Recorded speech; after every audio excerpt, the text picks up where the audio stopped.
Well, that was interesting.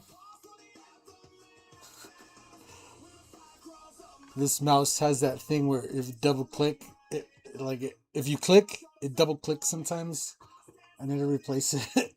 I totally just tried to go live and it double clicked and so it went live and then insta not live. Oh man. So I just had to remake the whole stream. Oh man. I know there was people waiting in that stream. Hopefully they realize what happened. Anyway, we'll figure it out. Ugh. Uh, yeah. What's up, miners? Yeah, I fucking double clicked. That was not good. I was like, okay, I'm ready to go live, and I freaking clicked it, and I watched it go live, and then okay, stream ended, and then it ended on my screen. I was like, oh shit, like I need to replace this mouse. That's yeah, unfortunate, but whatever. Anyway, we got our helmet today. This is actually a Mike's Pro Lids helmet.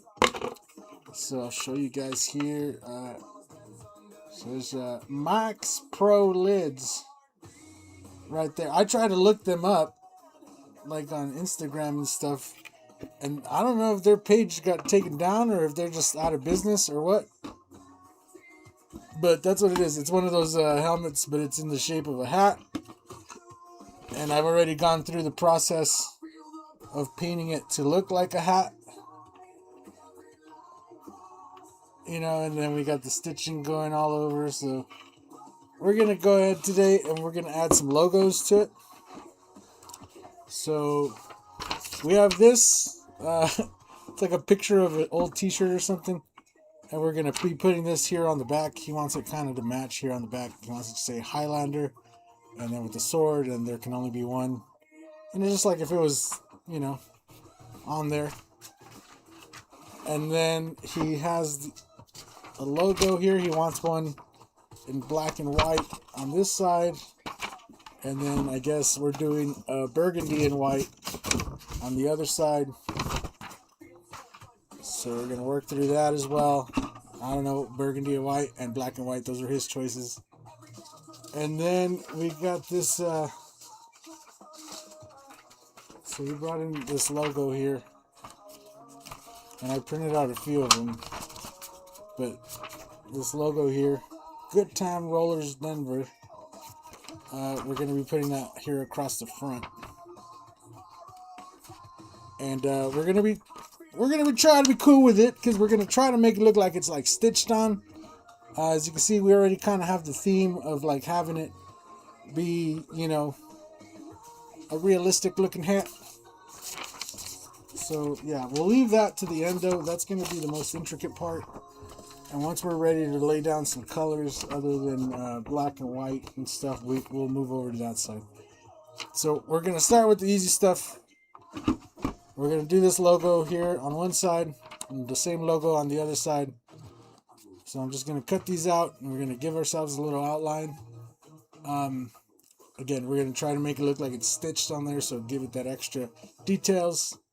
So I'm going to go ahead and kind of like, you know, we're going to go through the whole process.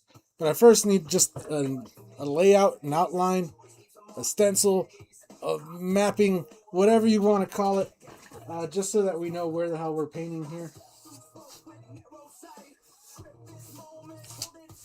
And I cut it out a bunch of times so that we can make kind of like a 2-layer stencil design. Almost ready to paint my RC body. Yeah, I seen something about the RC body in the other chat. And yeah, it freaking went away when I double clicked.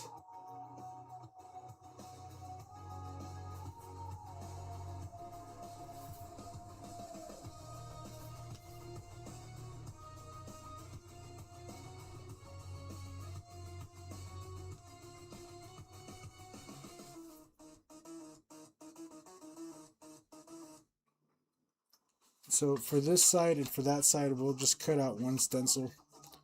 And I should probably actually paint the burgundy one first, so that when we switch to the black and white, we could focus the Highlander design that's going to be on the back, because this design in the front is actually blue and red.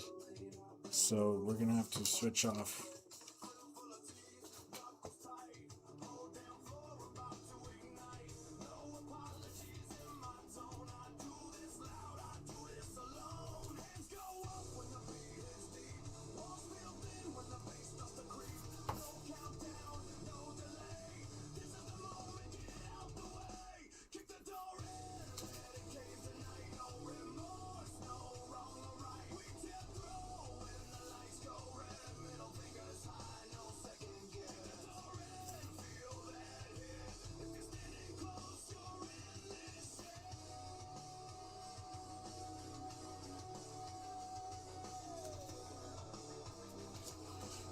So I got the logo cut out, and actually we need this side, so we can kind of put that into place there, and then we're going to kind of spray around.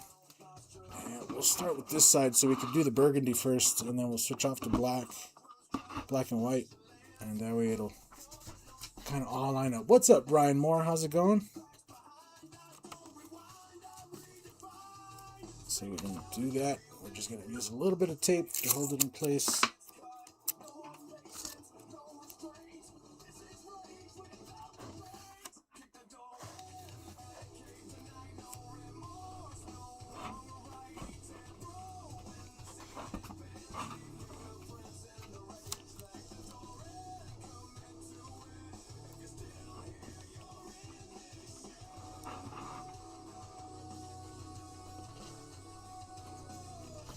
Cool. So let me just mix up some burgundy, and then we'll kind of get this, and we'll get it in there. Is HPCS good for RC? Yeah, that's a good airbrush for RC. If you plan to spray like pearlescent paints or anything kind of that's going to have a little bit of thickness to it, I would recommend an Eclipse or anything with a 0.5 millimeter needle. In RC bodies, you won't really need to get too much detail, like really close-up detail. So 0.35 really won't serve you the best. It's good. It's a good airbrush, the HPCS, but a 0.5 millimeter needle will serve you a lot better when you're doing RC bodies. Doing good. Hope you are as well. Yeah, I'm doing all right, man. Got this helmet to do. We're gonna be driving up to Denver and doing a lowrider. I might try to go live on that. We'll see what the situation is like when we get there. And then, yeah, I got the engine build for my truck going. And yeah.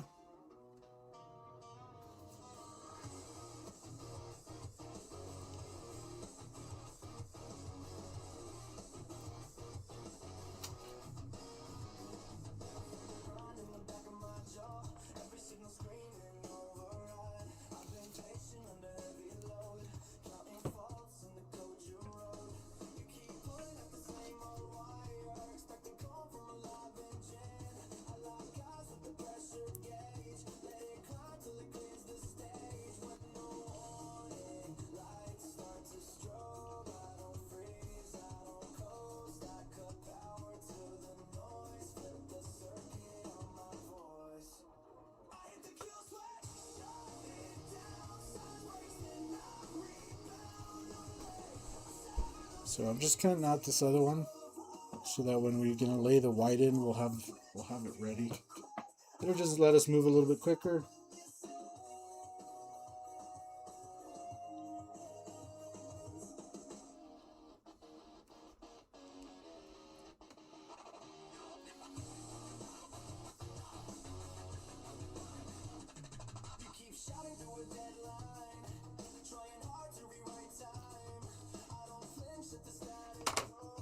So we got this piece now. So let me load up some white first, and we'll kind of get it in there. Then I'll mix up some burgundy. We'll throw the color on.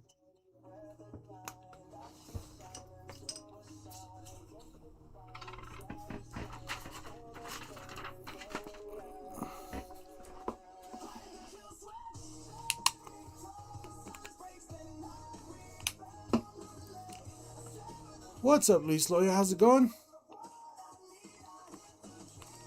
It's going good, man. Just getting started today.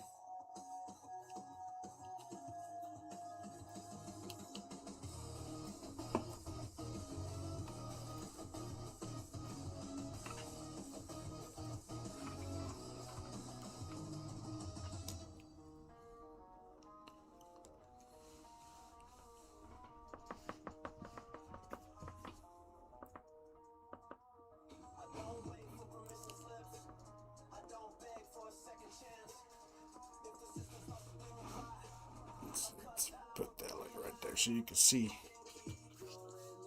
So I've loaded up some white. It's pretty reduced, pretty thin. Turn this air pressure down.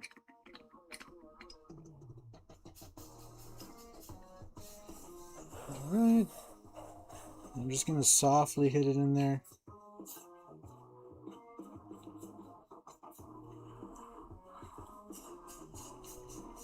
This is just so our burgundy will have something to kind of pop on.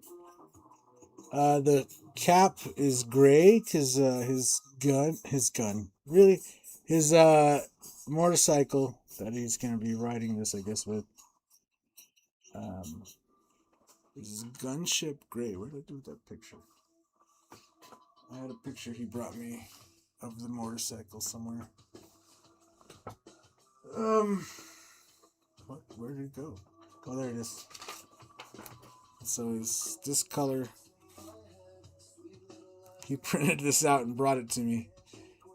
I don't know if I'm assuming that's his actual bike, but yeah. So we try to match the color as best we got to that, as best as we can.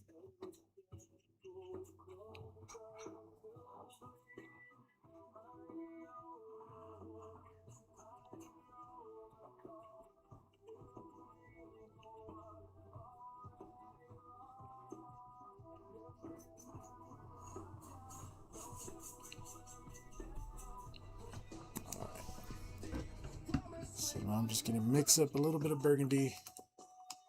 How's the motor coming along? Good.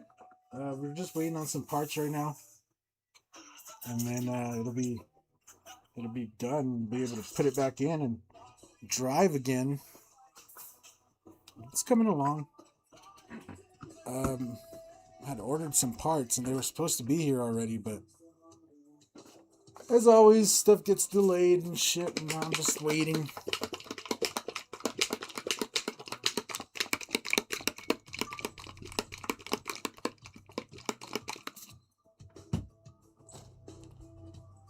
It's black. No, I need purples. Where's the purples? Opaque purple. There it is. Just gonna mix up a little bit of burgundy.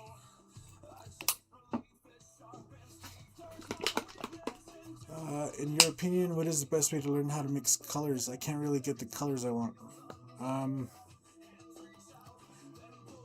Jeez. I personally learned about colors and color theory when I was going to school. And that's why art class was... But the best thing I could say about art class was them teaching you the color wheel and how it works and how to use it. But, you know, usually if you get a color wheel, you get a pretty good idea of what you're going to get. So, what are you building? The engine? It's just an LS engine from the truck. It's a 5.3 LS iron block, you know, truck motor. We're not really dropping any upgrades or anything like that. We're just kind of redoing the bearings, redoing, you know, piston rings, and just freshening it up, getting it, you know, renewed. So doing a DOD delete on it, and, you know, that kind of good jazz.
So here's how we're going to play this. We're going to lay in the design, you know, just real nice and light with the maroon, burgundy maroon. I always get those pretty confused. Then we're going to come back in with our little stencil here and actually use a little bit of tape to put it into place.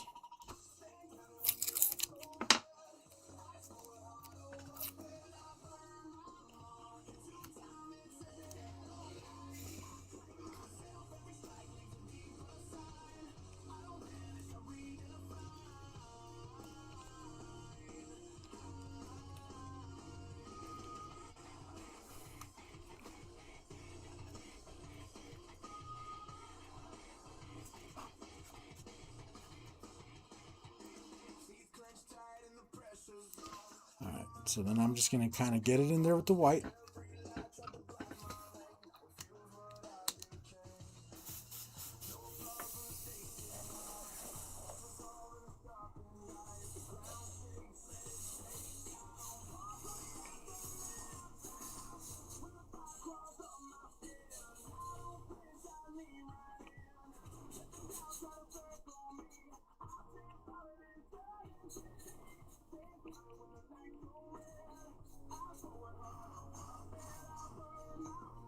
Alright, now I'm going to give it a quick second to dry real quick.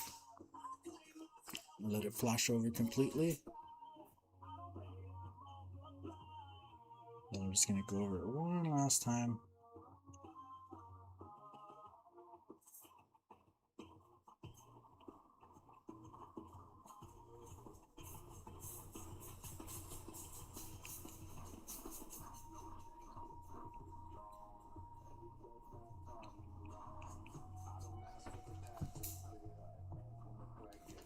Alright, so we'll just put that aside.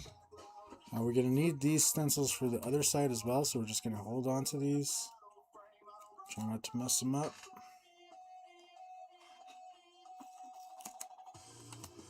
Take this bad boy off. Right. Here's where the details are going to come in, because we're going to have to really get in here. And I'll move you over like this so I can kind of come in at an angle and you can see. But we're going to come in here real fine. And we're just going to add the stitching strokes. We're going to do a few of them with the airbrush, kind of all along the dark sides, the dark tones. And then I'm going to put a little bit of this burgundy down here on our palette. And I'll mix in just a tad bit of white so we can make the highlights. And we'll go back and we'll highlight it.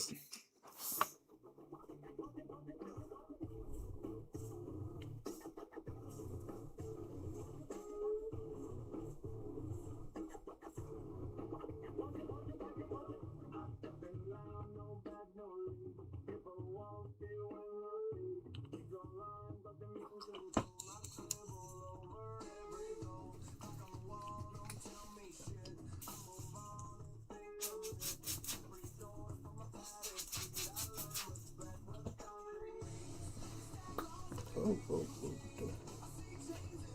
Yeah. Okay, there you go.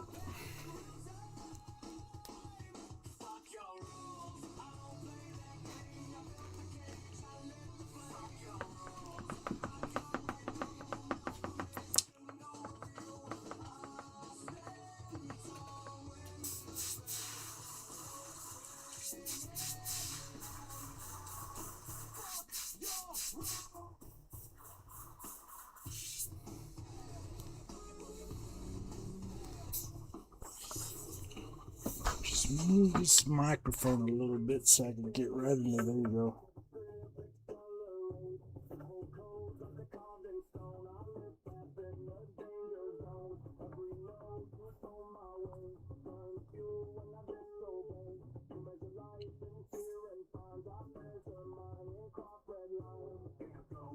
And this customer, he said, "Oh yeah, you know, I have this helmet.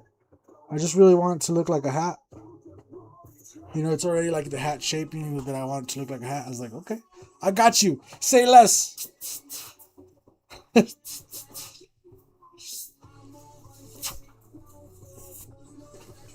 I don't know how well you guys can see that, but I'll show you here in a second once I'm done putting this.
All right. Let me show you what I did. So bring it up close here. You can see all that bottom edge. And that's what we got. And so I'm going to go ahead and we're going to mix up a little bit of a light tone. And I'm going to come back in with a paintbrush and we're going to do all the highlights on the burgundy here. I'm just going to take a little bit of this burgundy, drop it over here to our palette. Simple. Clean this off.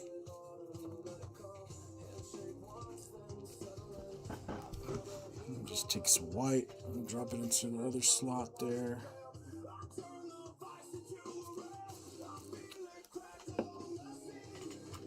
And I'm just going to come back in with a nice fine brush.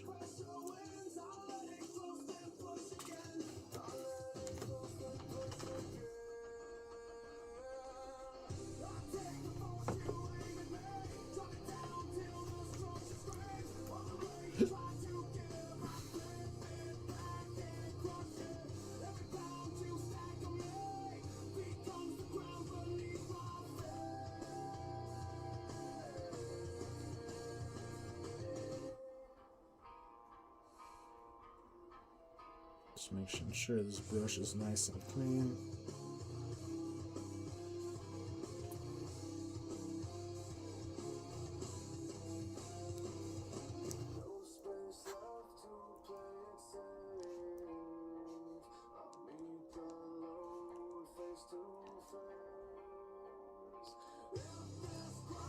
Mix a little bit right here in the corner. I don't need a whole lot. I don't need a whole lot, but I need some. Okay, and then we can do this part with the brush.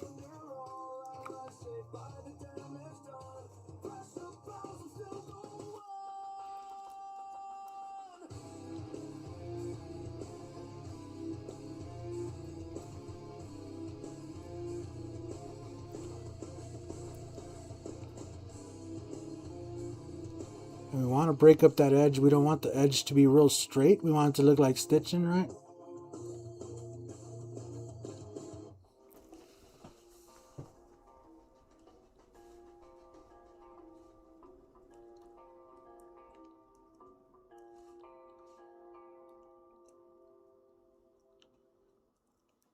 show you guys again the difference.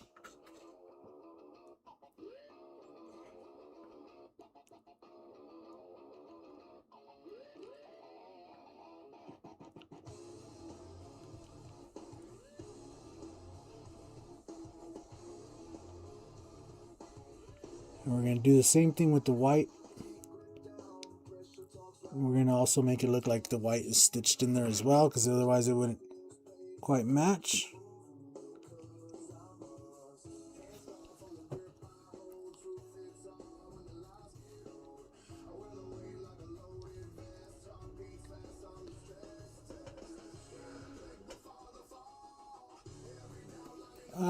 What do I need to do if I can't get fine lines when I spray? Every spray is like real thick. Yeah, you just got to be more fine, I guess. It could be your airbrush is messed up if it's not really spraying fine lines when you're close. What size needle are you using? So this is just the Eclipse. It's the same, whatever it comes with. What's up, Adam? How's it going? Yeah, sorry, Adam. I seen you were in the other one, and yeah, I already explained, but like I hit the live, and this mouse has like a issue where sometimes when you click, it double clicks, and it instantly clicked, and then it clicked end stream, like because it's the same freaking button, and it did it like so fast. I literally watched it go from live to, oh, okay, thanks for watching. I was like, what? No. But we figured it out. We made another stream and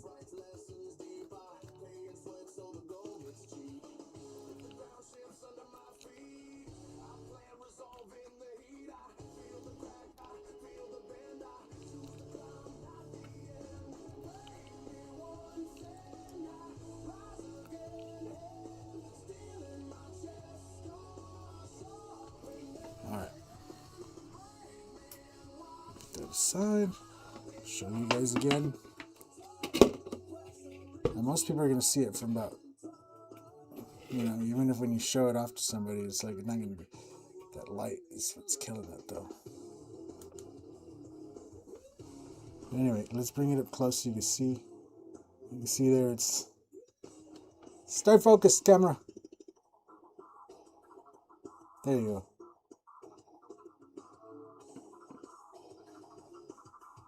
So now all we got to do is stitch out the white, because you can see it looks stitched, but something looks off, and that's the white. The white looks off. The white is too clean, too nice. That's not how stitched white looks.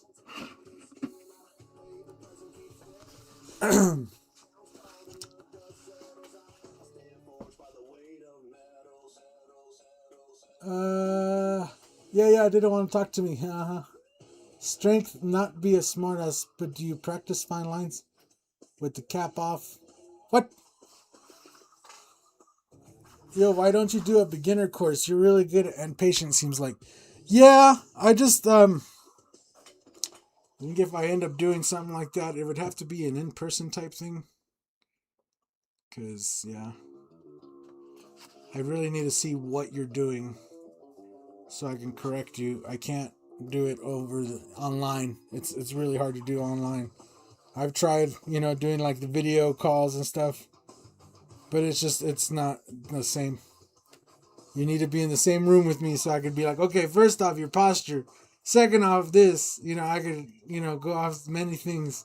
And I don't mean the posture, your back, like your posture here of how you're applying your hands to the surface. All right, and then the stitching on this, I'm going to do it all kind of diagonal. So we're just going to kind of come in here. We're going to do layers of stitching.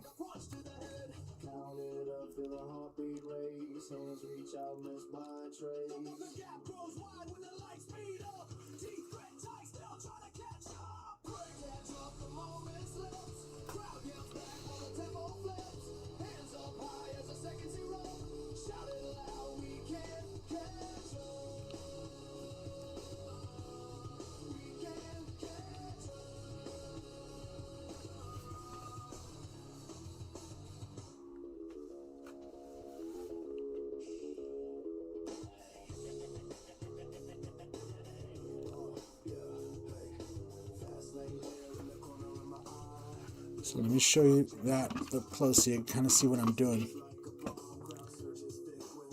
So I'll try to get... I think this light does more damage than it does good. There you go, because I could actually get it up close without the light. Do you see that stitching right there? And that's what you guys are like right up on it. Like you can see me out, like you're like inches away. But like once you're like this far away, oh yeah, baby.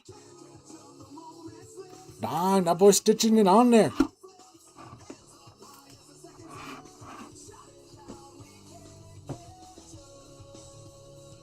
Dang, that boy Johnny Dong.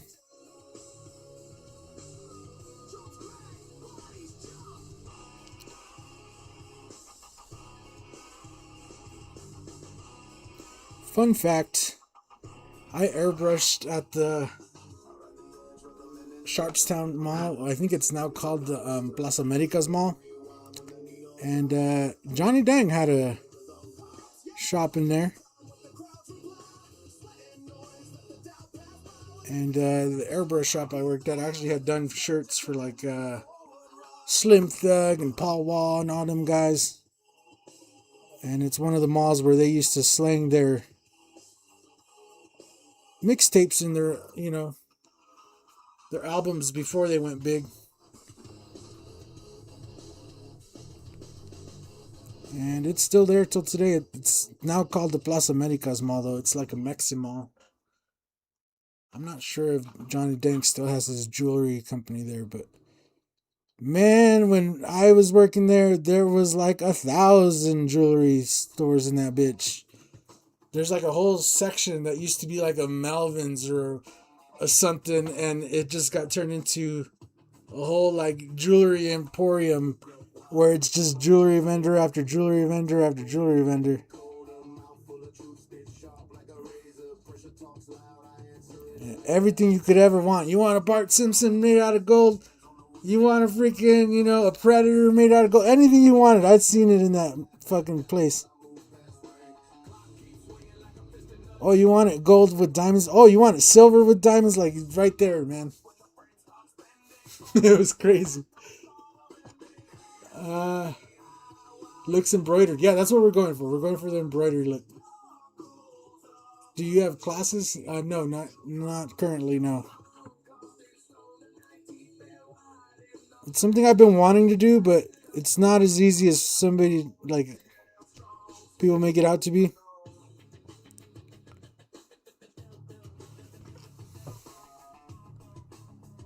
And like, I don't know, especially me, if you're gonna come here and you're gonna learn some shit, I want you to learn some shit. And I don't want this like, oh, you know, 4 hours or whatever class. Like, no, we're gonna do 2 days, and like every day you're here, you're gonna be here like all fucking day. I want to have it like catered or something, so you don't even have to leave to get food, because it's not just about the class, it's also about like the camaraderie. So like, if you come and you take the class, I want everybody that takes the class to like, you guys are family now. You guys need to watch out for each other and like, you know, talk to each other. So when there's a problem or you have a question, you don't have to just reach out to me. These people that are in the class with you, they're people that you could reach out to for ideas and thoughts and whatnot, you know. There you go. You see we're getting that in there? Because I feel like that goes a long way too. Is like just having that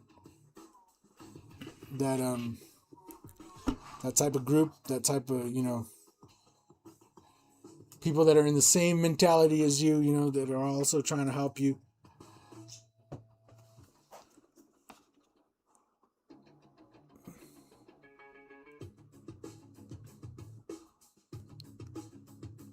I was trying to revive the Airbrush Art Circus, man. I don't know if you guys remember the Airbrush Art Circus. I tried. I gave it my best try, man, to try to get Rob to like, come on, man, let's do it. Let's get it back off of the ground. Let's go again. But I think he's just done, so who knows? Maybe we'll bring it back one day, but man, like just talking to him and about the logistics and everything like that, it's not an easy feat, you know, to get everybody and everything all the stars aligned, you know.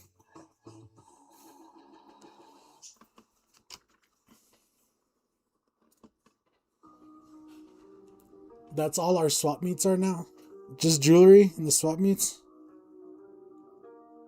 We spent last year, man, going to the different swap meets. So here's story time about what happened last year. Last year, or actually the previous year, 2024, we were setting up at the Mile High Flea Market, and we were actually doing really good. We had no plans to go anywhere, do anything crazy.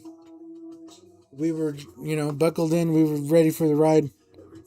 Come 2025, again, we were ready for the same thing. We went out there, set up the regular schedule. We were out there even early. We were out there in March. And thank God we were, because we did really good in March. Really, really good. But then we were there April, June, and July. And, the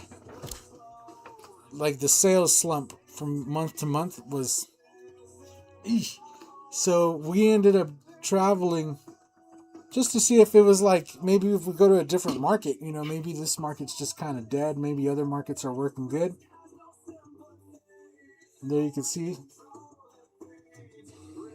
When you look at it, I wish the camera would focus a little better. Because right there, boy, it's stitched on. All right, so that's that side. Now we got to do the same thing over here on this side. So yeah, we went to different markets around the country. We went south, really. I wouldn't say around the whole country, but we went south, southwest. And yeah, it was not as every market was bad. And actually, the market that we thought we were going to not do so good, which was the Albuquerque flea market, is where we ended up doing the best. We ended up spending the least amount of money to go there, and we ended up making the most money back at that place. We went to Houston. We went to Arizona.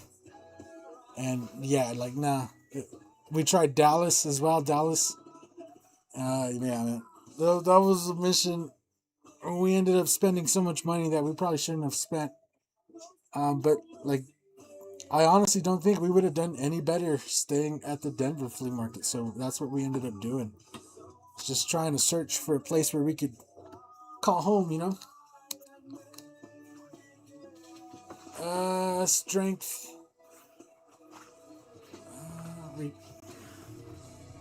Three drops.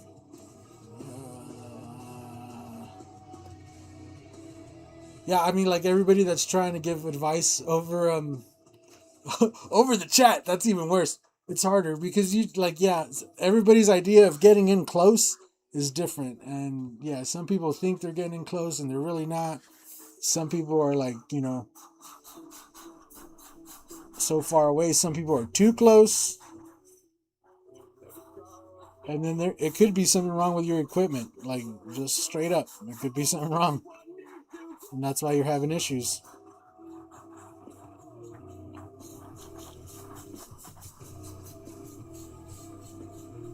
But yeah, I wish you luck. Hopefully you figure it out. Shouldn't be too hard.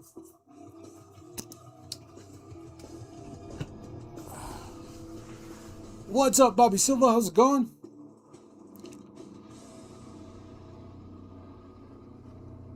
Yeah, whenever we could do the classes, I'll be sure to announce it and everything, and we'll try to have a good amount of spots, because that's the biggest issue, right? Is getting air to the amount of however many. If you're gonna have 10 people, bro, you gotta have air for 10 people to be spraying at once for an extended period of time.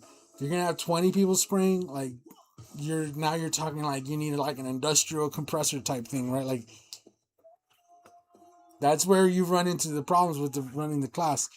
For sure, I could host 4 or 5 of you, no problem, with our setup outside. But running 10 of you plus me, or anybody else, it's gonna, we gotta be pushing the limits, bro. But for sure, I'll be looking into some solutions and maybe getting my hands on some different type of equipment over the summer, and we could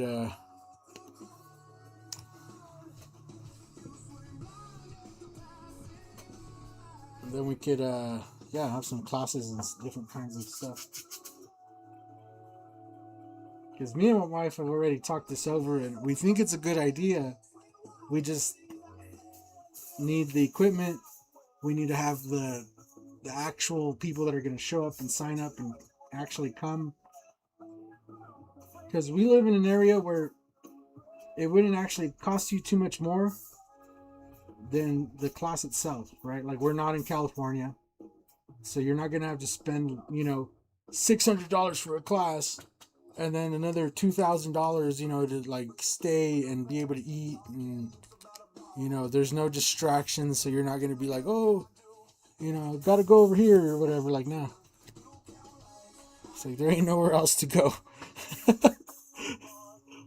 Sad but true. But hopefully when we put an event on like that, we'll be able to keep you entertained for the whole entirety of the time. Like, I don't want anybody to... I want you to feel like you got your money's worth, you know what I'm saying?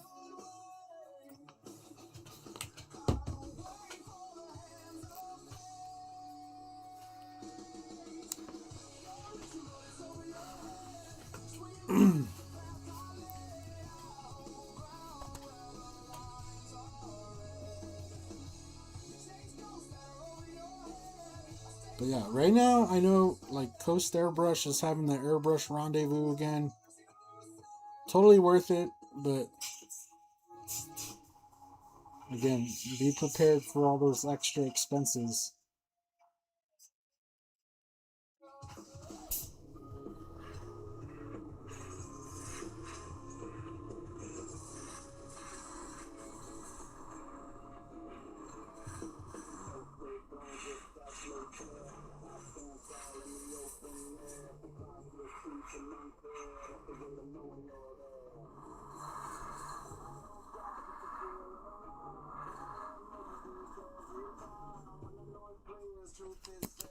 Alright, we don't want to completely black it out, right? We're just going for like a darkish gray so that we can come back, and again, we're going to do those lines on the dark tones, and then we're going to come back with a little bit like a light off black, you know, and do all the other bits.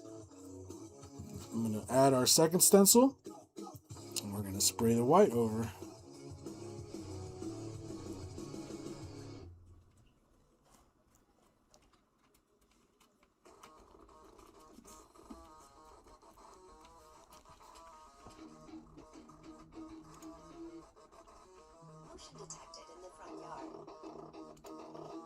Who's in the front yard?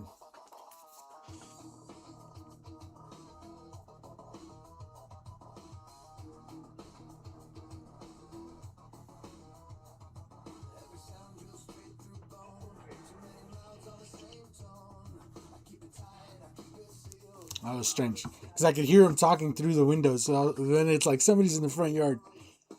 They're just walking by. I could hear them like they were right outside the window or something. That freaked me out a little bit, so I had to check. I'm on East Coast shit. Cost me a couple grand just to get it out there and back. Yeah, exactly.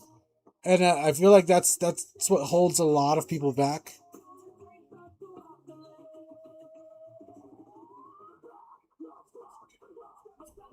I know it's something I didn't really anticipate either when I went out there for the Airbrush Rendezvous.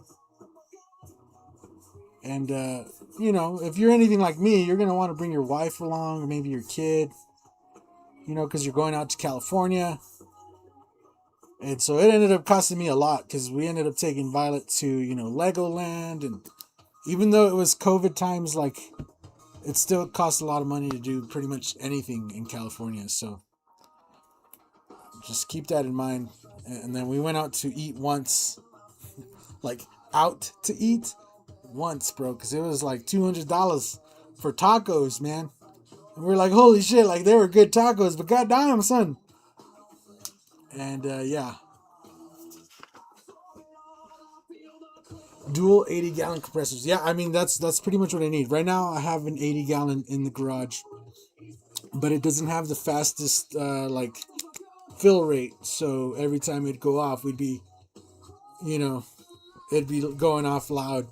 So we'd have to have something that either sits outside or is silent, and yeah, like, again, if we're going to do it, I'm going to do it right. And I don't want it to just, let me take this off. And that's just talking about the compressors. Like I said, like we still need paint. We're still going to need food. We're going to need whatever we're painting on. Like, again, when we're talking about this idea, it really sounds easy, but once you really start putting all the numbers together, it costs quite a bit of preparation H, and it's not really nice.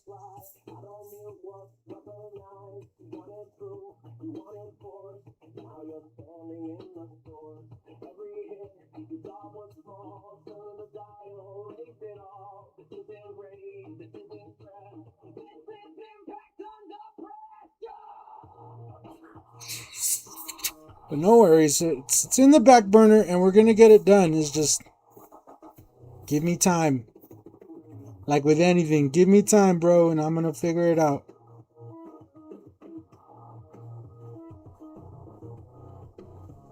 But if you would like to see that, and you would like to see, and hang out and do that, and come and take a class, right now, what you could do to help support us is just going over to the Mike's Airbrush and ordering yourself some stencils and helping us grow so that we could get to the point where we could do that. Because I'm down to get 280-gallon compressors and haul them across the country and do some classes for everybody. If we could figure out the math and we have the equipment, which having the equipment makes the math a lot easier to figure out, that's for sure. So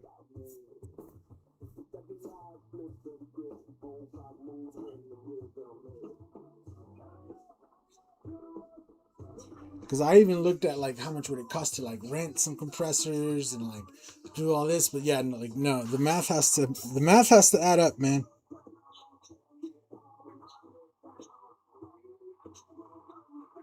Yeah, I'll keep you guys informed if we do it. We're gonna do it. It's just we need time.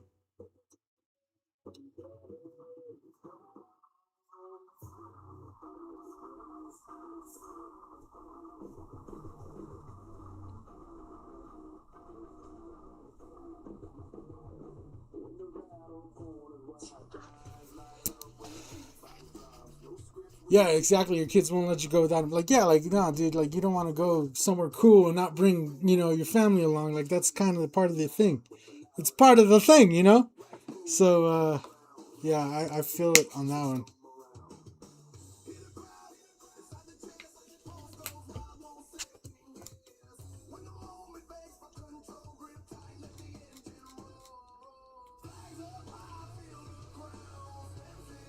All right, so I'm just mixing up some gray here for the paintbrush.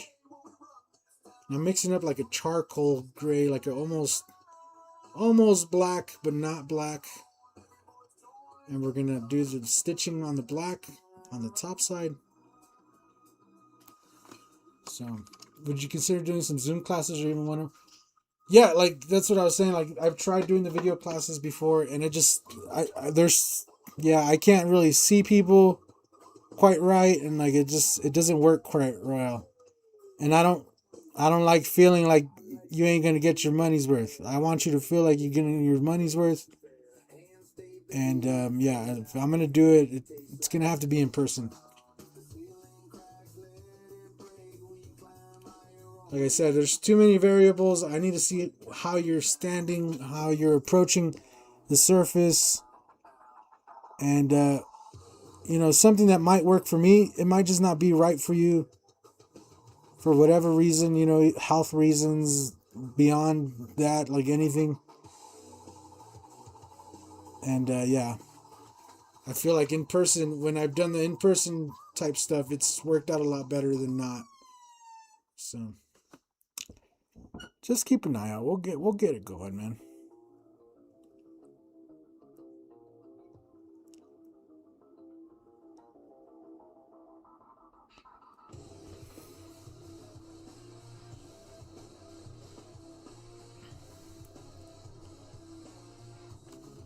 It's like, it might not be tomorrow, but one day.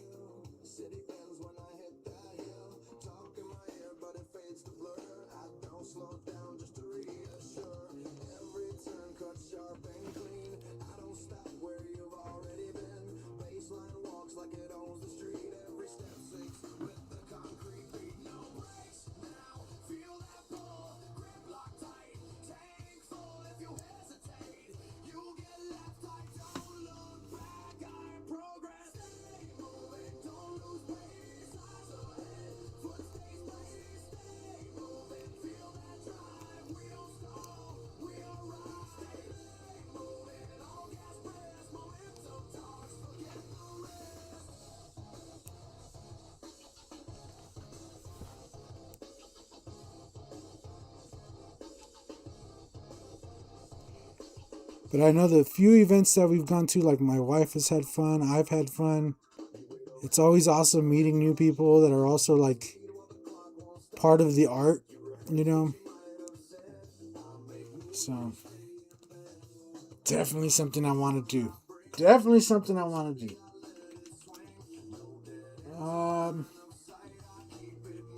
I'd like to learn how to do shirts.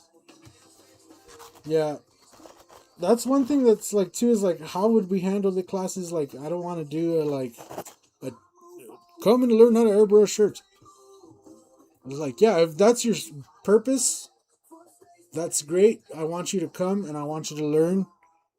But I want the skills that I'm going to teach to apply for pretty much any type of airbrushing, right? So if you're airbrushing shirts, I want you to feel like you came and your shirt game is going to get better. Right? If you're airbrushing portraits or whatever, I want you to feel like, okay, yeah, I understand a little better what's going on. So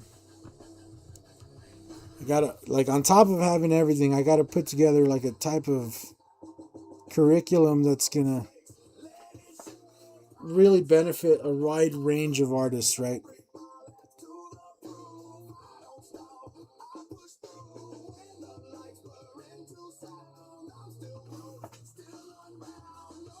So it would be a more general type class, like a airbrush,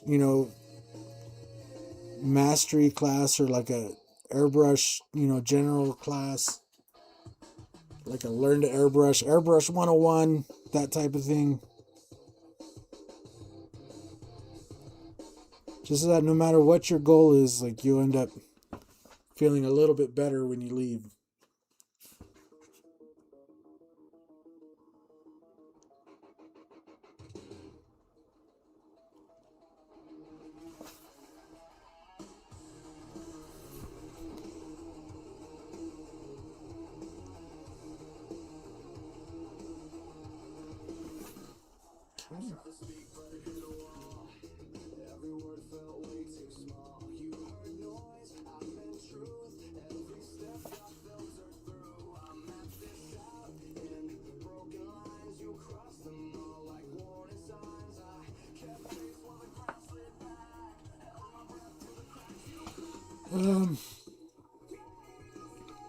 I'll try the old reliable flaming skull, yeah.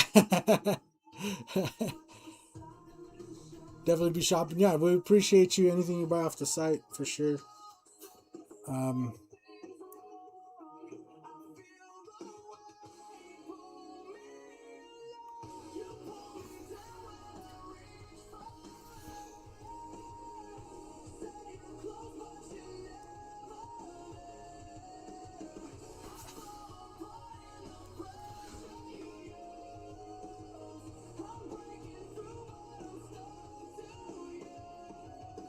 Because I'm only one guy, so I could only do one class. But that's kind of what I'm hoping for right now. Is like if we start with just one class, and then maybe the next year, maybe we have a couple classes and we bring in another artist, and so on and so forth, and we could grow it steadily.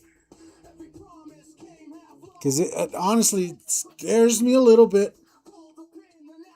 After talking to Rob and hearing some of the nightmare stories that he went through with the Airbrush Art Circus And I'm not saying there was a bunch and that artists, you know, kind of suck or anything like that, but he definitely had some doozies that I just, you know, I wouldn't think, you know, I wouldn't think somebody else would be like that. But that's me being giving people the benefit of the doubt. But yeah, if we had some kind of blowout or something, or some artist decides not to show up to teach their class, and you know, it could lead to a lot of problems. So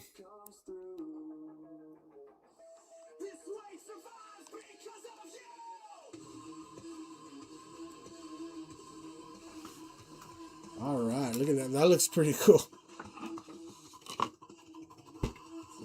Get this light off here.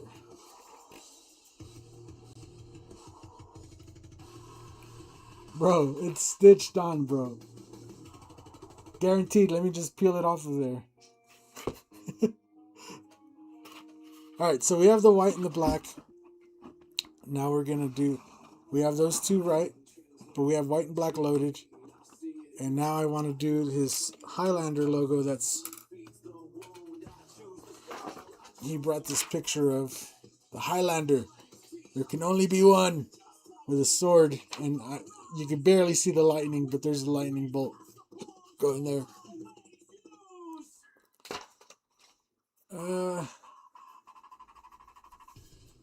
That's going to be house payments to get him to teach. I'm stuck over here in Cape Cod. There's nothing around me. Bobby Carson's class is $200 and it's tax time, playa. Yeah. Yeah. Good. Yeah.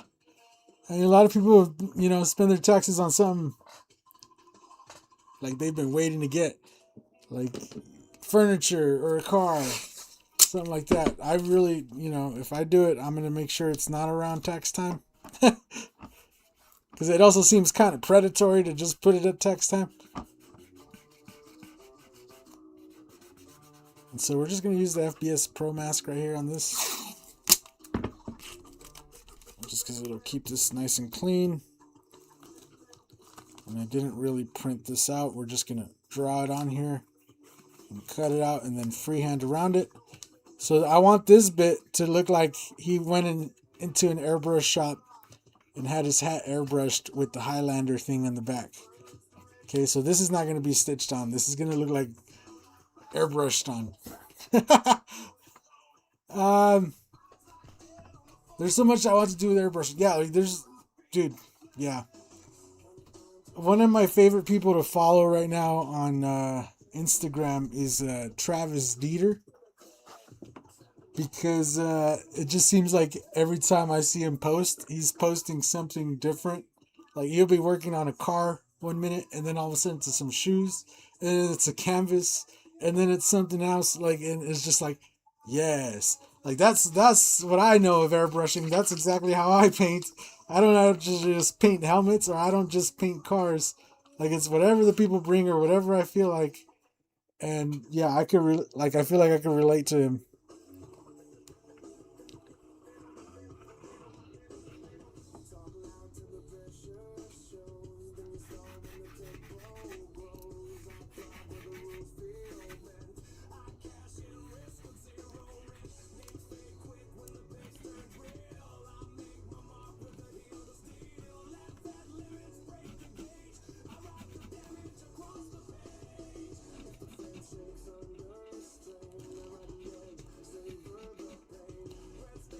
And I'm just doing this so that I could kind of get it on here without committing it to it. And that way I don't like mess it up and like mess up the spacing or anything like that. And we're just going to kind of rough it in, and then we're going to come back and just freehand it in. But I do need to make sure that it's going to fit.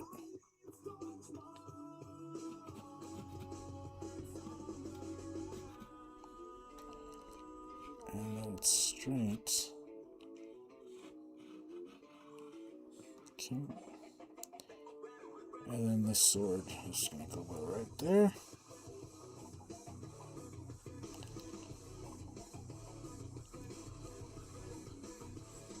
Motion detected in the front yard.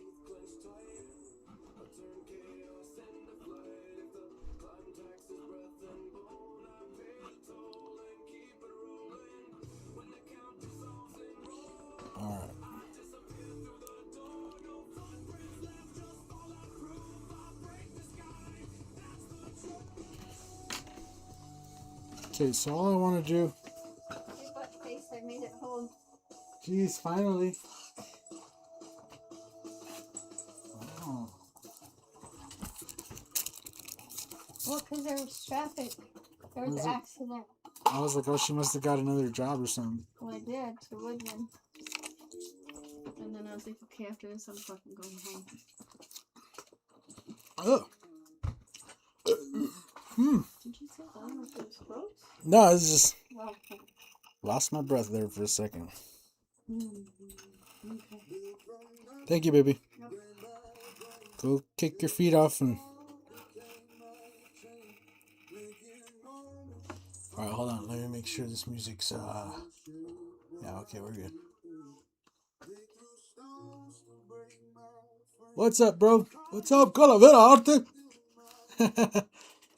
Babe. You missed Mondo in the chat. She just got home, so she's just like, tell him I said hi.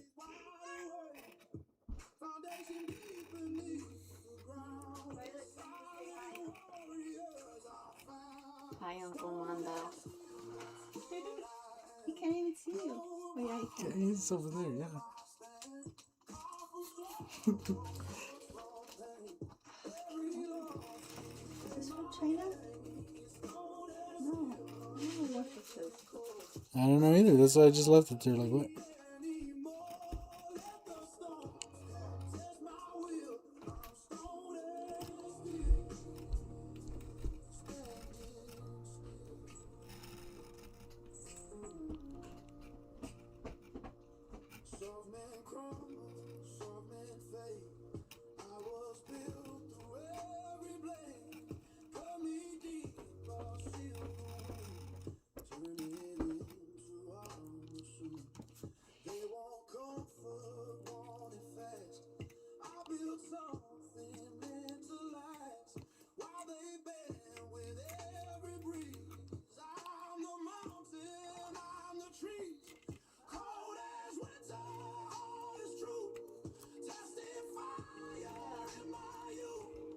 Radion test. This one must have got her skin too. Radion test? Yeah, because they're saying we have a lot of radion in Pueblo. So they're giving away free tests. Like for the water or what do you mean? Yeah. Oh.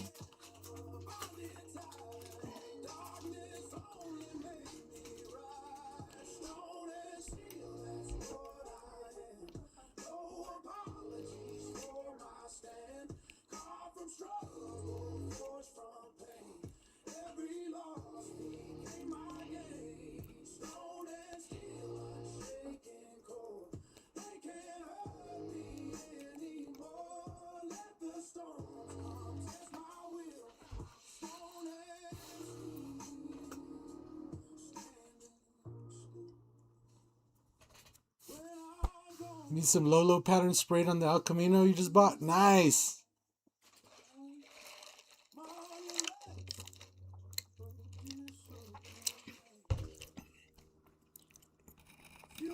That's funny. I've been on Facebook Marketplace. I've been seeing all kinds of El Caminos for sale. And then good old YouTube with its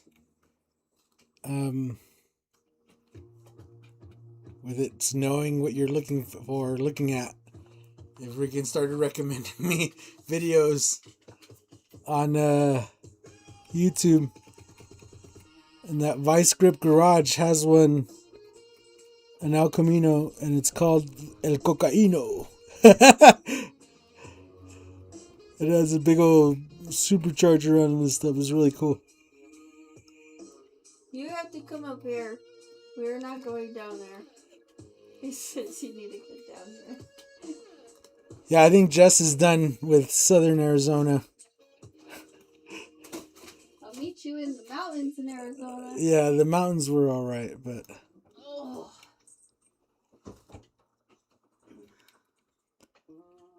It's just a little too warm down there near Tombstone, you know?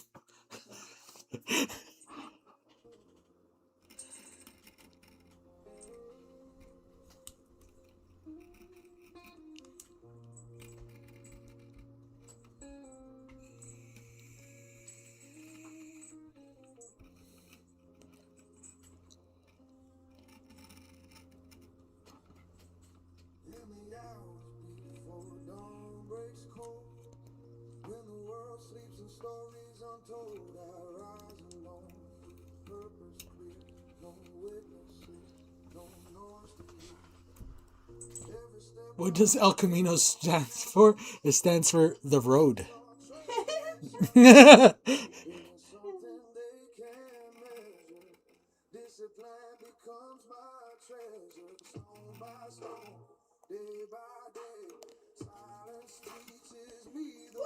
Almost fell off.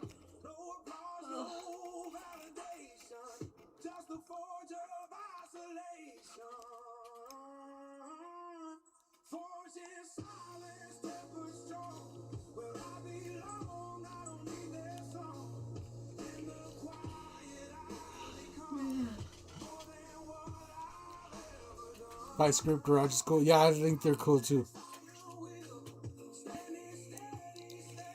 I like how he always just finds like random cars and then he just, gets them going. I got stuck watching the one of the monster truck, but then he never finished it. I looked all over. Where's the part 3, man? This is part 1 and part 2. Where's the part 3? I want to see the monster truck do monster truck shit. He got it going though. He put like a Holly EFI on it and everything was really nice.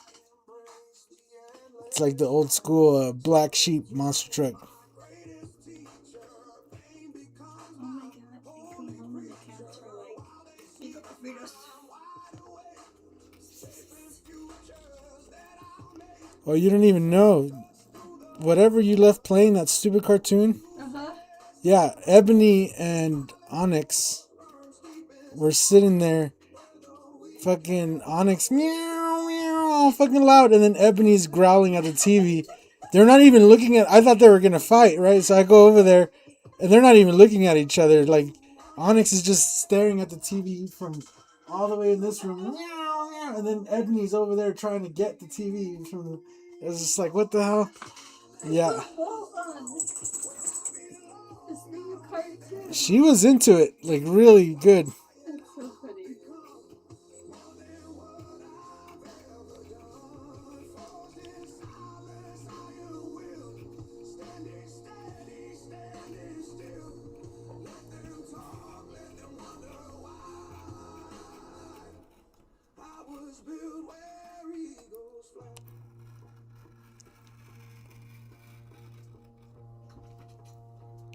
Hey, all of you, out. Go, get up. Yeah. They're like, welcome home. What? What are you doing in here? Huh? Right at my feet. Mm-hmm. Mom's home. Come here.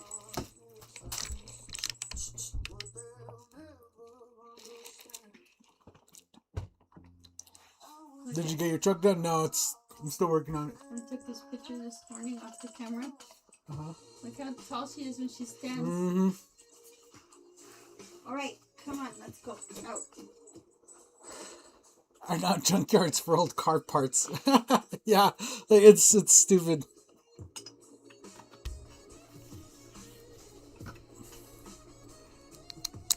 You were like Warehouse Part 3. You were also watching that one, yeah. I was like, oh man, I never seen this, and I got stuck watching it, and then I got invested, man. I was like, hey, where's the rest of this? All right, we're gonna really lightly just build in the black here. Just give it a couple coats. We're gonna let that dry real quick. I'm gonna hit this sword just the top.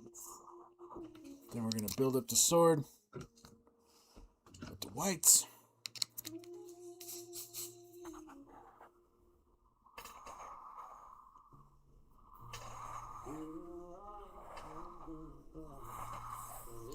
And then just a little bit of tape.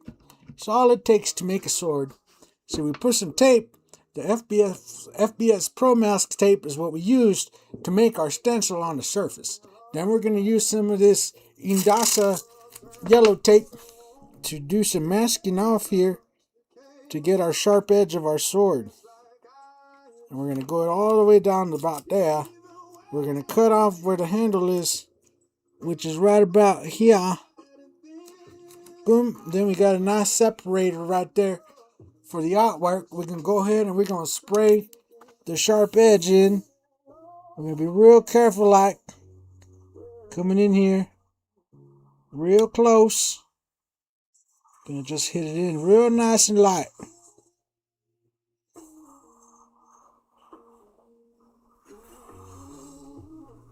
Blammo.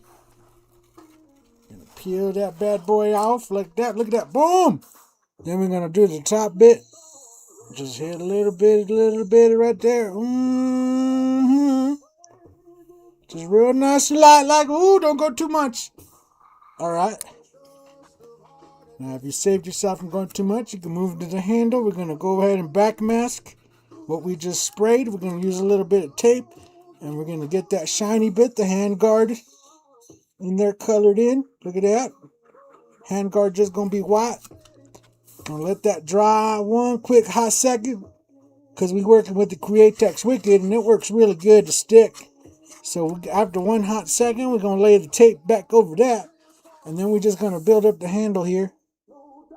Use a little bit of freehand and some dagger strokes. Just going right up there, and then cap off the end there.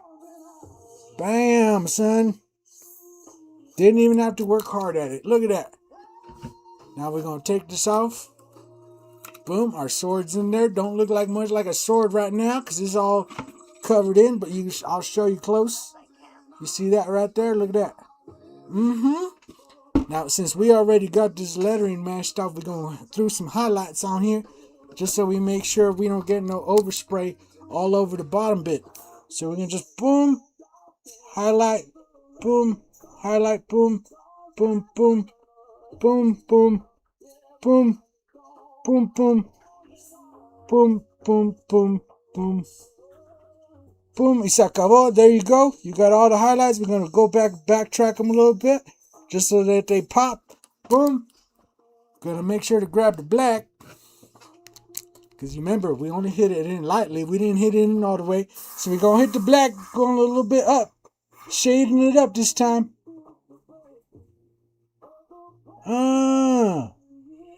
Careful not to hit the sword. And we got the Highlander. Look at that. We're going to peel this bad boy off. Being careful.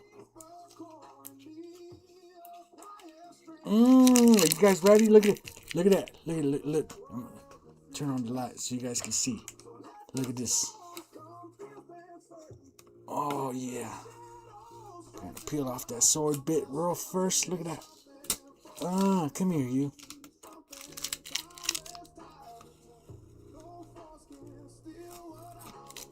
Oh, yeah. Oh, yeah, that's the good shit. Look at that. Gonna just finish peeling this off.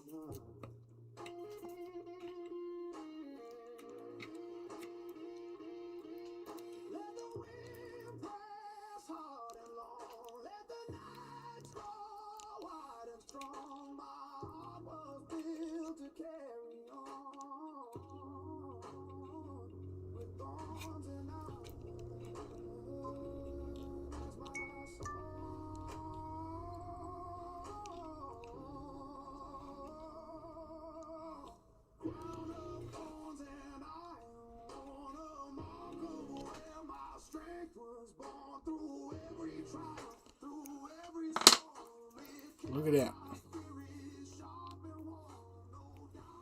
We got the Highlander. The Highlander with his nice little sword right there.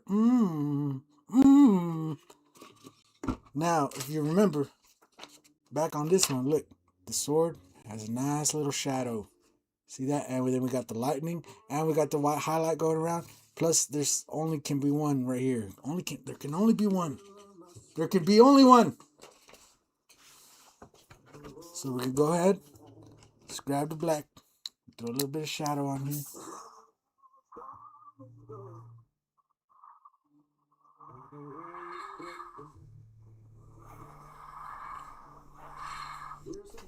There you go. Shadow in.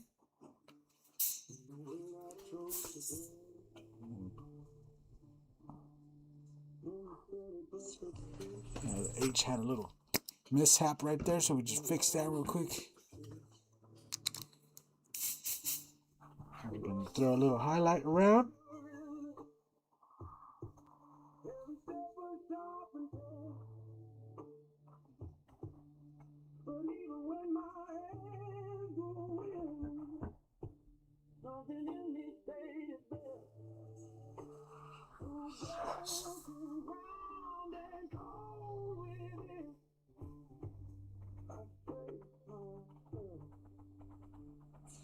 Okay, and then we add our lightning.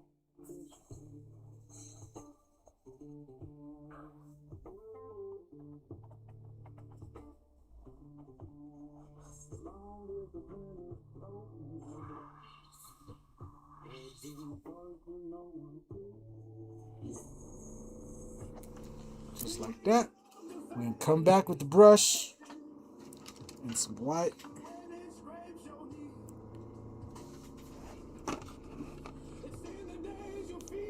And we're just going to accent the lightning to really make it pop right here. Look at that. Woo, boy. Who told that boy he could paint like that? God damn, that boy could paint. We're going to highlight the sword.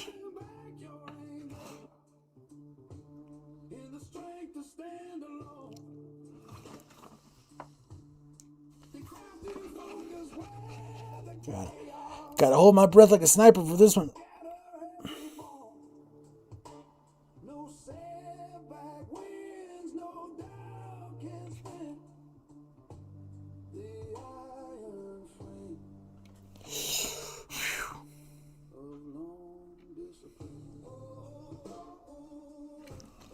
There you go. Get the rest of it in there. Boom. Look at that. Draw a little bit of highlight on the Highlander there.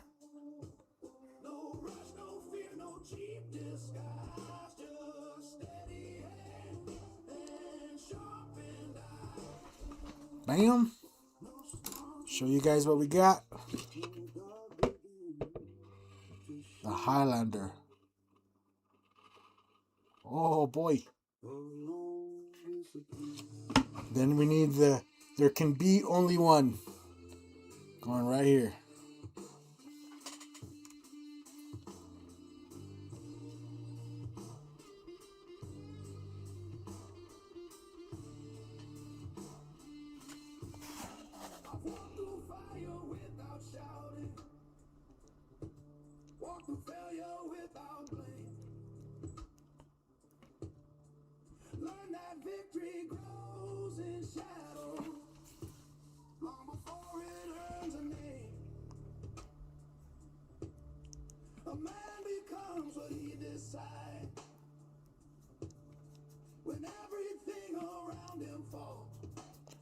There can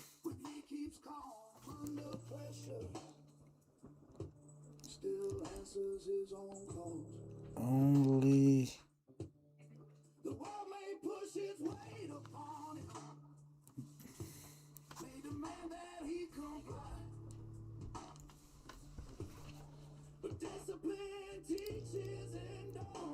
there can only be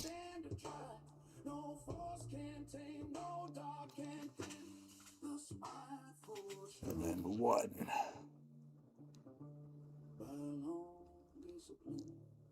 Motion detected at your front door.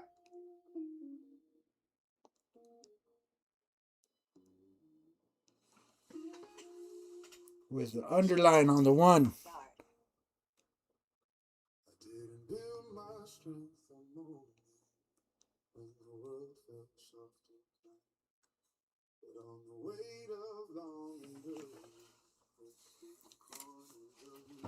There you go. You got his Highlander design all up in there. Come on, camera. Come on, camera. There you go. There can only be one. Highlander. The Highlander. With the lightning and everything. Okay. Now we reach the main star of the show. Or the one that's going to take the longest bit. And that is the front part.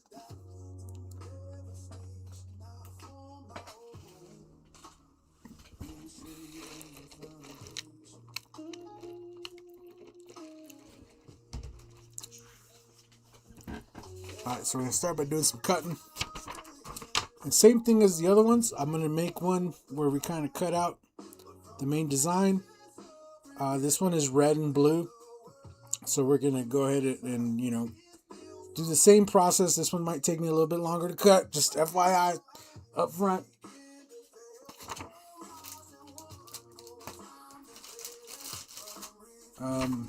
Because, yeah, it is just more shit. So I have to cut this out. Give me one quick second. I'll try to be as quick as I can. But it is a whole lot of cutting. Get the Highlander thing out of here. Get these out of here.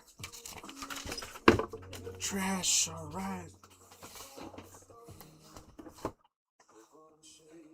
Drops airbrush. Boom. LOL brush drop.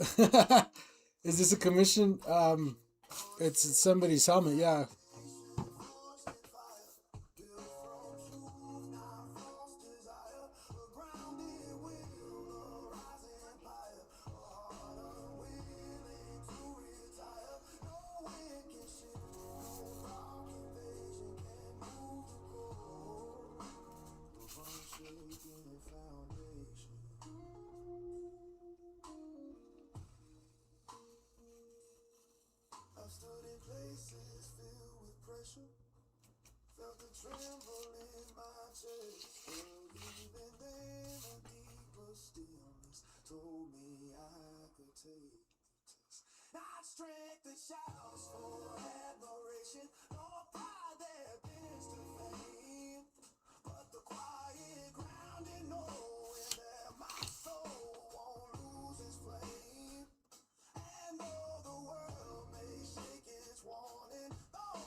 Alright, so we got this bit and this bit out.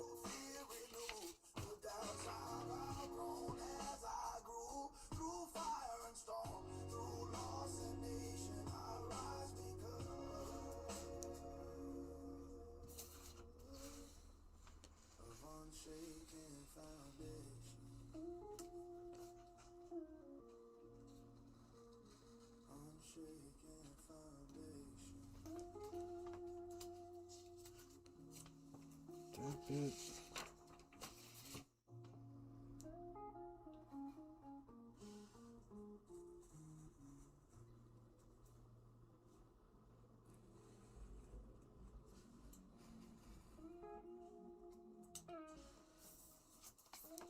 Okay, so we have our main cut here. It's going to be a pain to slide into place right there like that.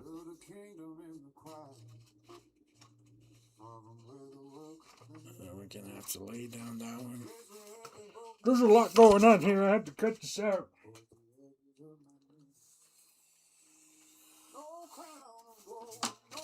Get the bottom of that paper off so that we can bring this in right here. I'm going to use a little bit of tape. The good old tape, you know.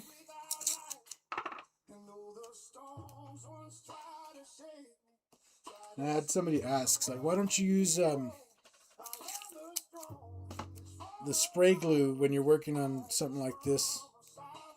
I see you use the tape, not the spray glue, but I know you have spray glue.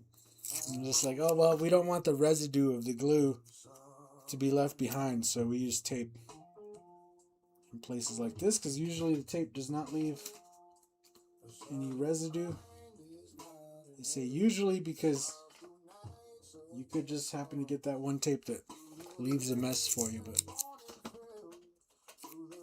you painted the whole cap, gotta replate. No, we did not paint the whole cap on stream. I already had it, the gray and the black parts a bit done. I was just bringing you guys along for the artwork bit.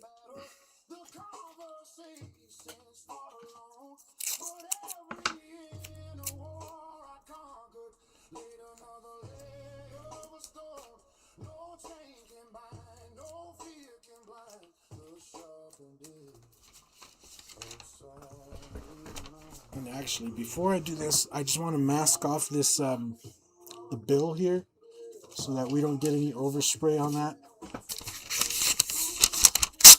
So I'm just going to take a little bit of masking paper and some tape. Go ahead and cut that off. Go ahead and tape that off. Jesus, why can't I talk?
Alright, so we got that kind of masked off out of the way.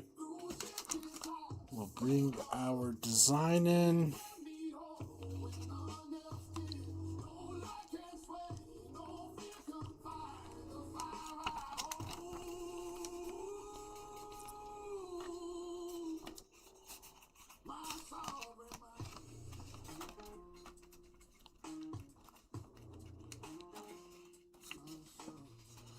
Alright, so we're just going to have to be careful. We're going to do everything up to the eagle. And then we're going to do this top banner separately.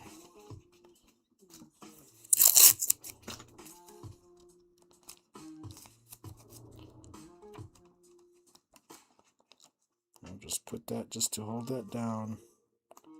Hold it down. And we just need to blow in with the white.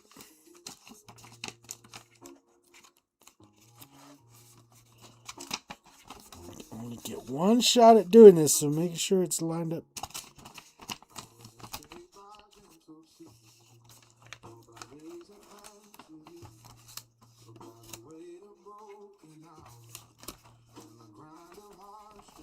Okay.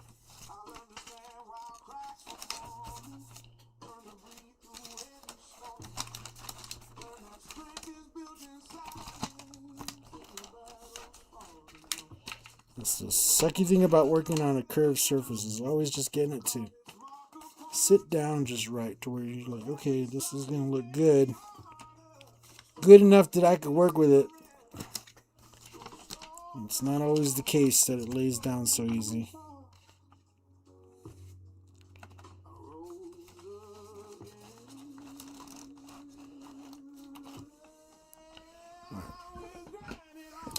Like, we just need to base it in. We need a sketch. We need a map. We need a little bit of something so we know where to put the rest of it. So I'll do this top bit real quick.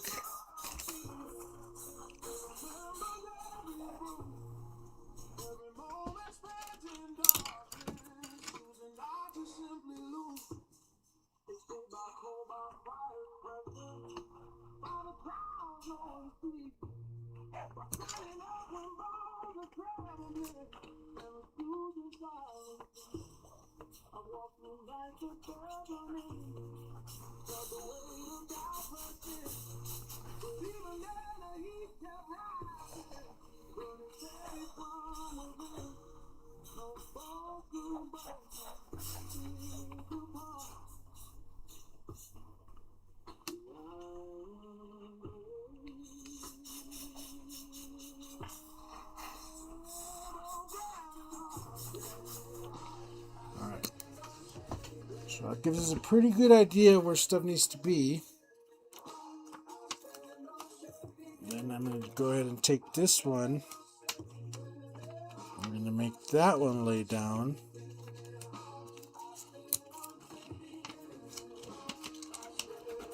Just like that. There to there. And that gives us the top right there.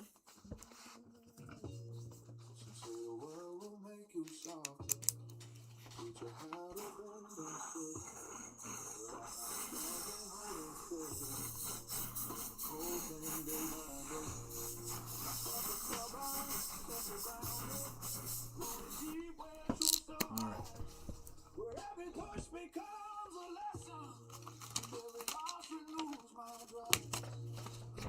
Cool. So we got our layout in.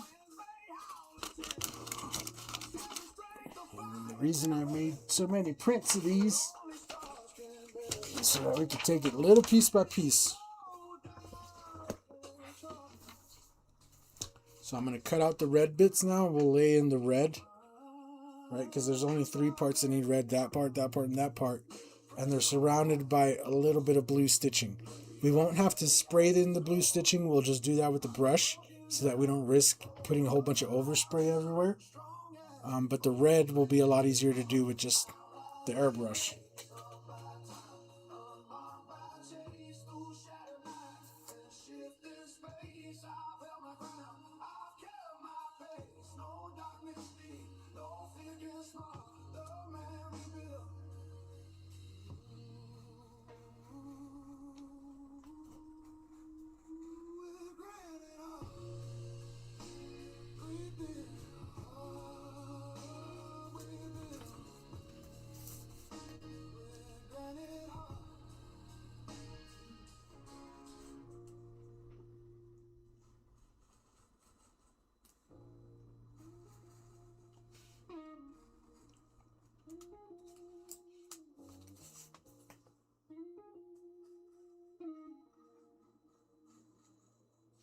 Spirit was unfortunate son, not in days of gentle heat, but in the cold of broken seasons and the sharpness of.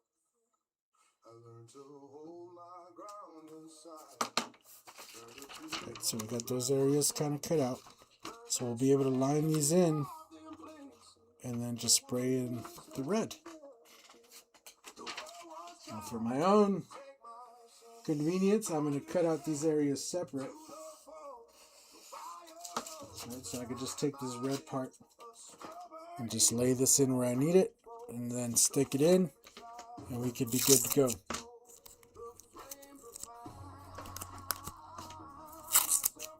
And this will help us just keep everything in line and avoid getting a whole bunch of overspray by trying to do them all at once.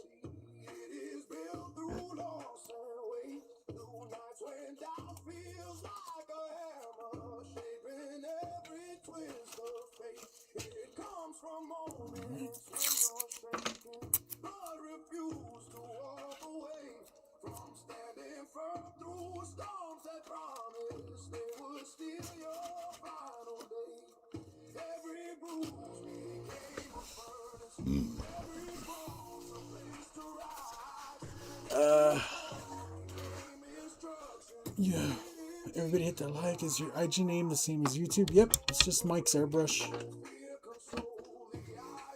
Hit the like, it's free, right? Not for some people, man. For some people, it costs them their pride, you know?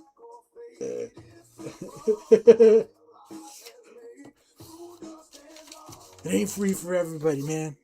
Some people sacrifice. Alright, so I got that other bit cut out. Now what we need to do is load up some red. So I'll just take out this black.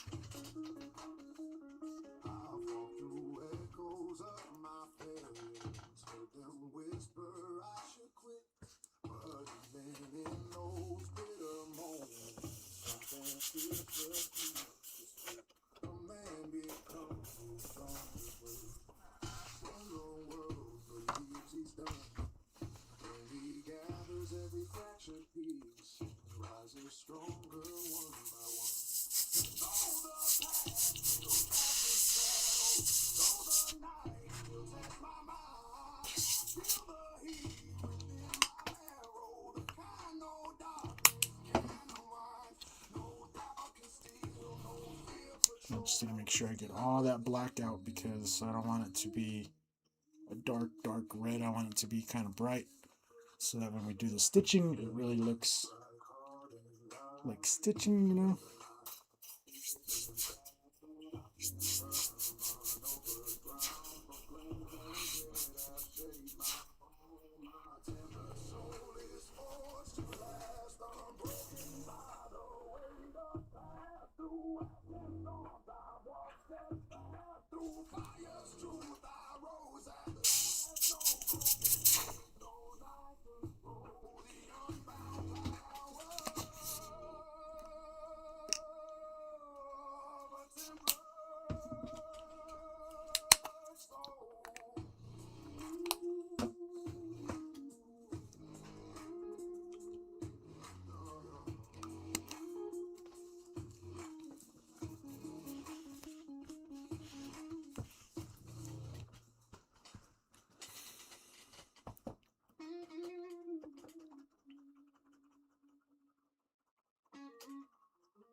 Alright, so let's put some red in here.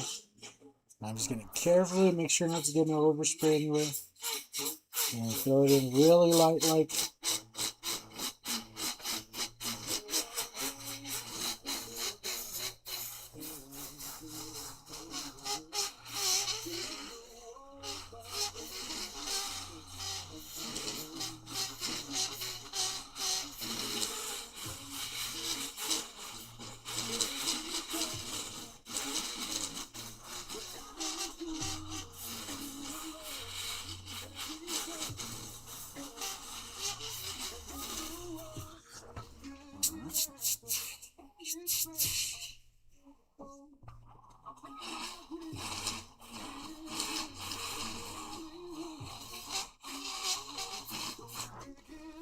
Okay. So we got some red on there.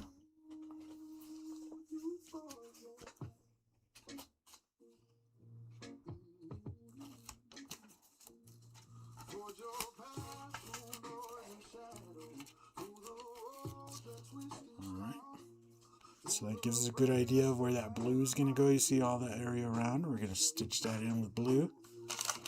Now we need to get the red down here on these areas.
Throw in a little bit more red.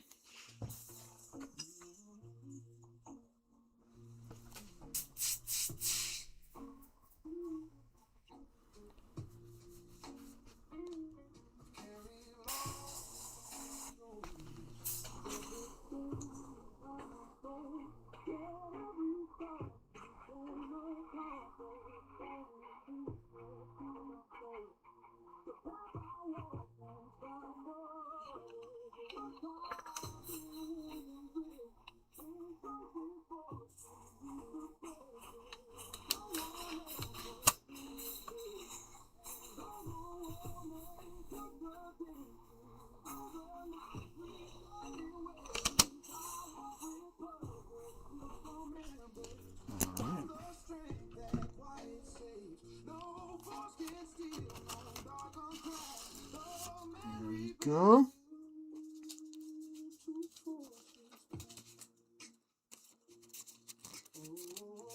Now we have to make decisions, boy. We have to make decisions, boy, because they're fucking. You see this eagle right here? That's a lot of cuts. Decision: do I cut all them, or do I just freehand them in with the brush? That's a lot of cuts. Look at how many little freaking wings and cuts and stuff there is. And I'm just like thinking right now, do I do that? Or do I take the easy way out? Which is what I'm thinking.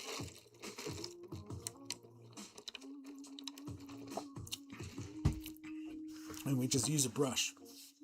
Which is, I feel like that. It's a little bit better. If I try to freehand it in with the airbrush, we risk getting a whole bunch of overspray everywhere, which you definitely don't want. And, no, that's not it either. Jesus.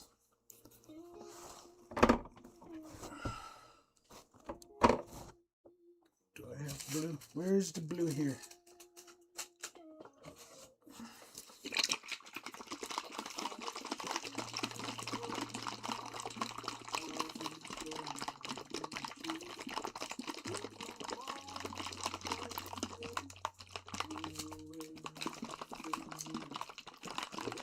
We're going to do all the blue first, and then at the very end we could just focus on the white lettering and the white little highlights that we're going to do over the stitching on the seagull.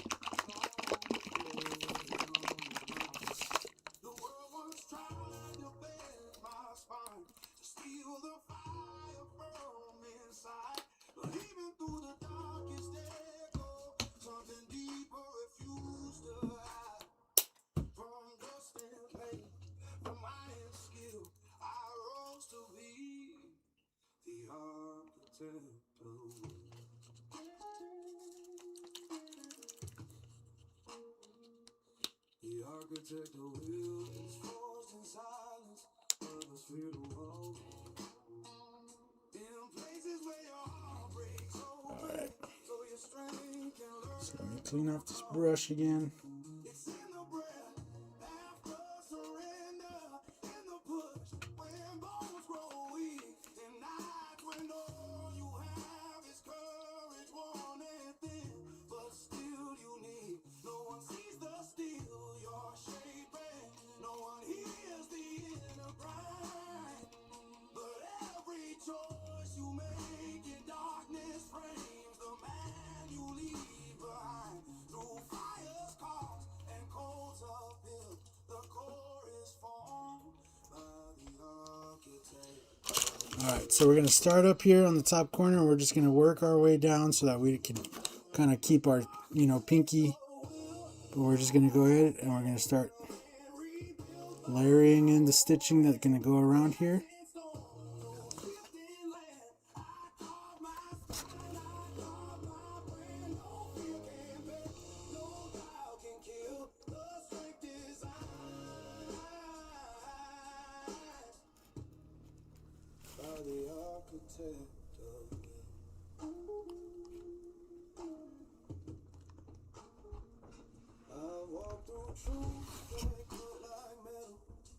The weight of days too long. But even when my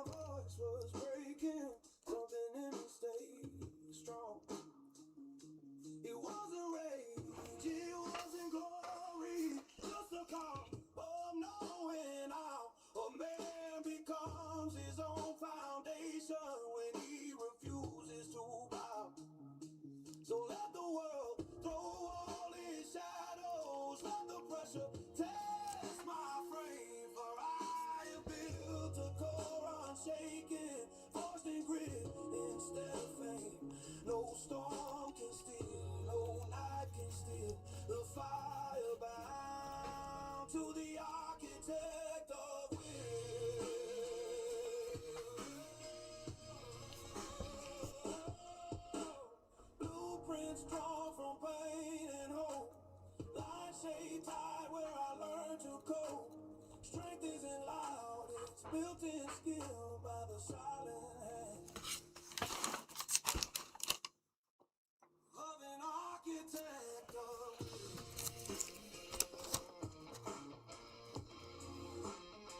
architect of will.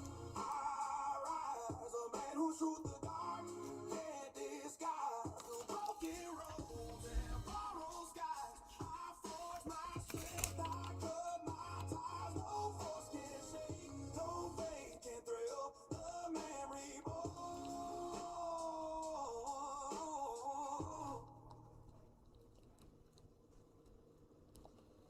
The architect of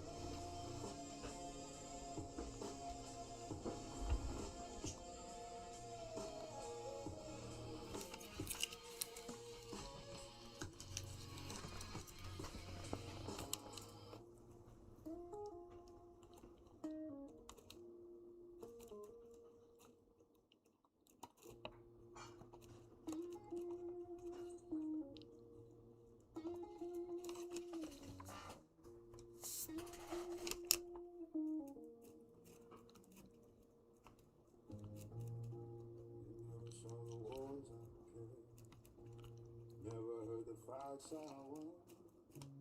Ocean battles burn inside, far from where the crowds would run. I walk through nights of hidden struggle, through storms that are So I don't know if you guys can see that. That's like some. where every doubt became a hammer, shaping steel. I think it'd be easier to actually stitch it on. It'd be less time consuming to just actually stitch it on. Alright, and so I know this one's just go around, so I'm just going to focus those real quick. And now we'll leave the eagle, you know, at the very end. It's the soul of the quiet warrior.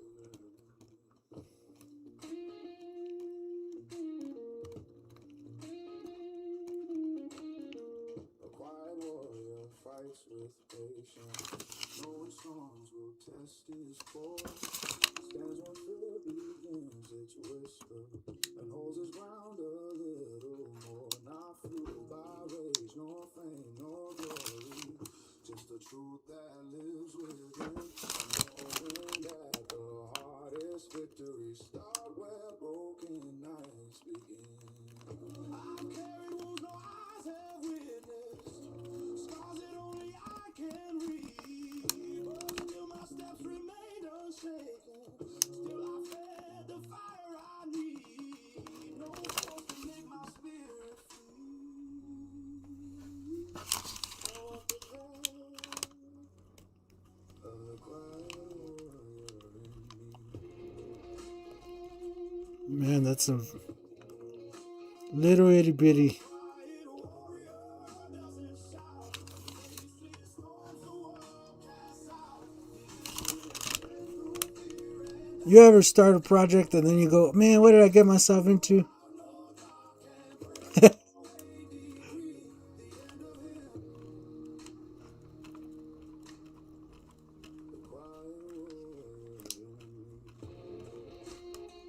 To be fair, this whole stitching thing was my call. He said he just wants it to look like a real hat. And then I was like, yo, say less. I already know what I'm going to do. Stitching. And now here I am doing stitching. Choosing truth when others hide. Standing tall, those bones ain't shade. It's knowing strength is born in moments no applause will ever make. And though my past stays lined with shadows, those are times of returning ways. I face them with a calm unbroken, with a heart the fire saves. No night can steal, no grief can be enough to break the quiet warrior in me.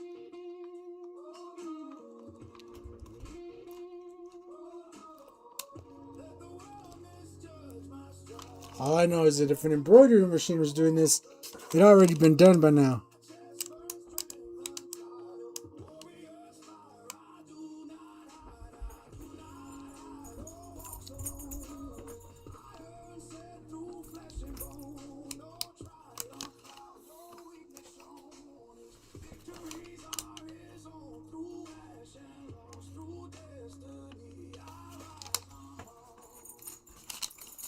Look at that.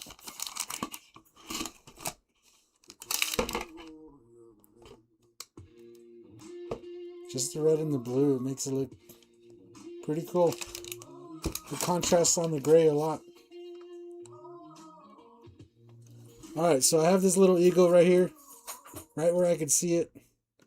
And we're going to go ahead and we're going to try to just freehand it in.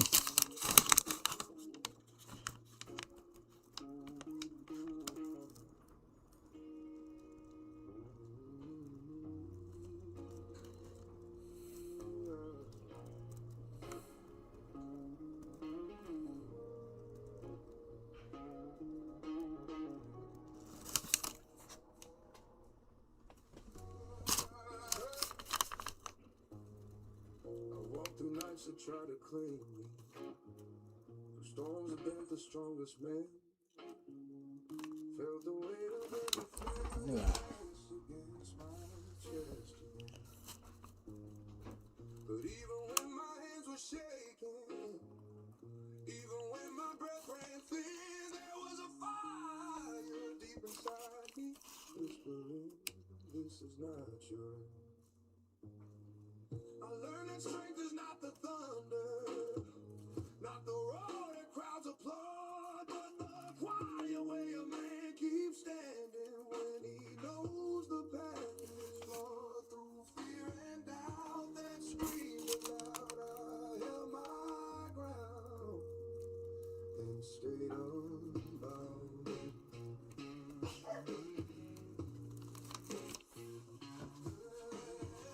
Unbound is not a word of glory. It's the truth born deep in bone. A choice you make when life grows ruthless. When you stand though you're alone. It's forging hours no one witnesses. In the cracks that no one sees. In the silent parts with shadows pressing heavy on your knees. I felt those knives carve out my backbone. Felt them sharp in every breath. Turn fragile hope into conviction. Strong enough to challenge death. The fire rose, the dark uncloud. I found myself walking unbound.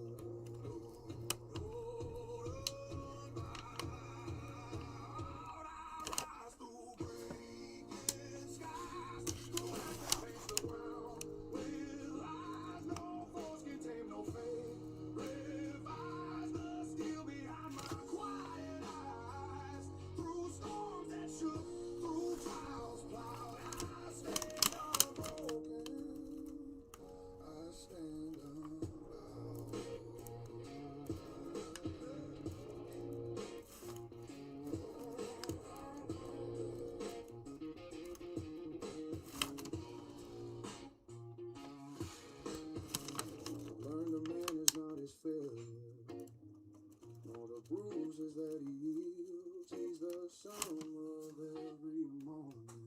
He refused to quit the field. And though my heart bears marks of battle, no one else will understand.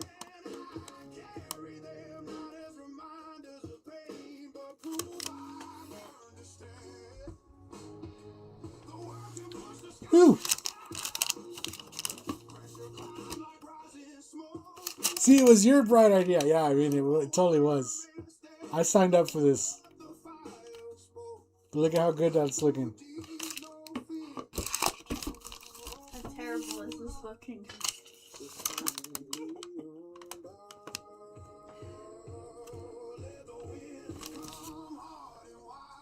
Oh, you're using your little paint holder, huh? Mm-hmm. This is the last part. you have to do? And the lettering. There's lettering that goes in there. Oh. This. Oh, okay. Well, I'm cooking. Okay. You're gonna smell it and you're gonna be like, oh, I gotta finish this.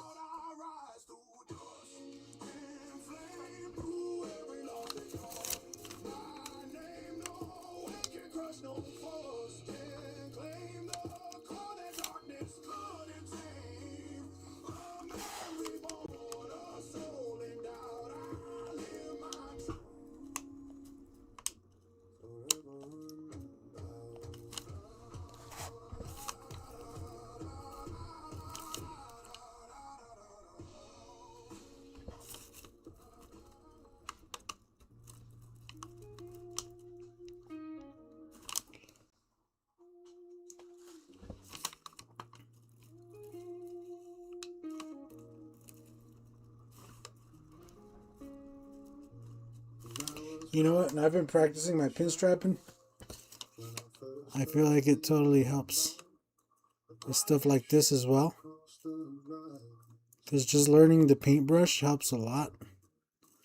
It's not totally the same, you know, but it really does feel similar to where it helps it, you know, helps you get a little control over what you're doing there.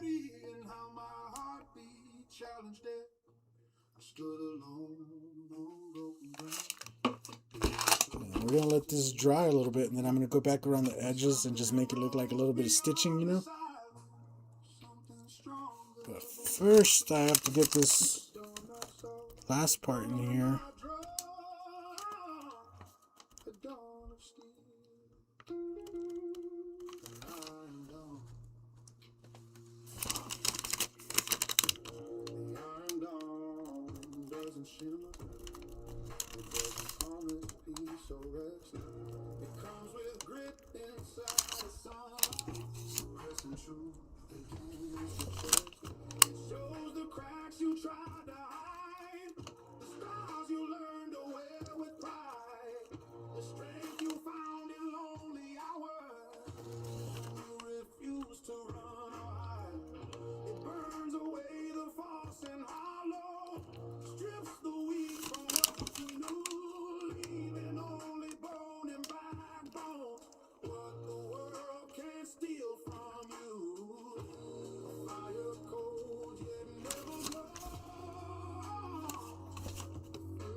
Now, I don't want to just fill this in, right? It would have just been the easy way to just fill it all in. But I still want to keep on that stitch look, even on this. And so just giving it that little look will really help a long way once we actually get all this white to look like it's stitched in as well. So yeah.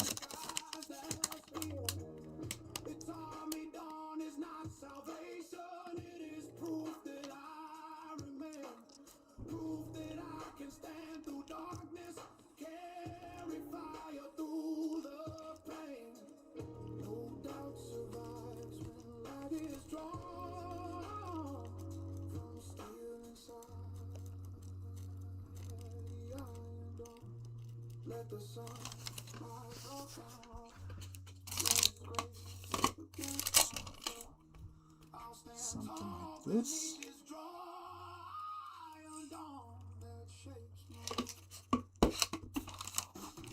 I'm just gonna go around the little eagle thing a little bit real quick. Just adding the stitching kind of this texture of it, just kind of going around.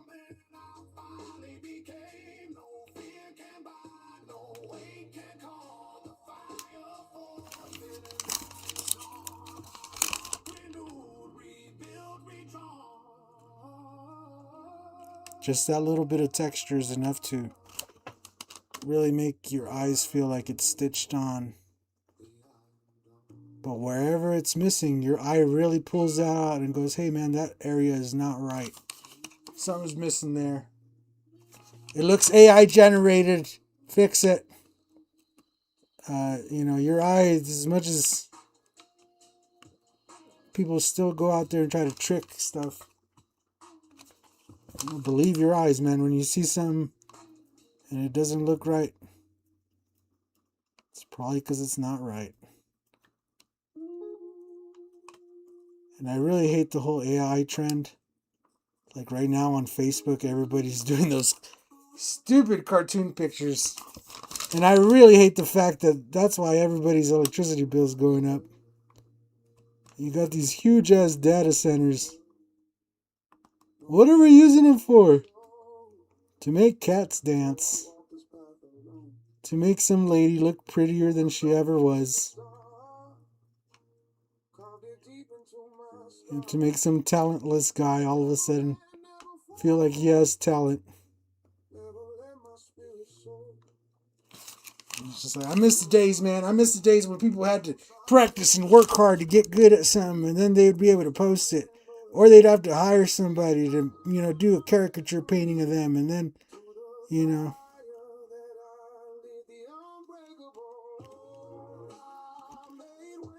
So back in my day, people actually used to paint those things, We didn't just type it into a chat GPT and have it spit out some painting.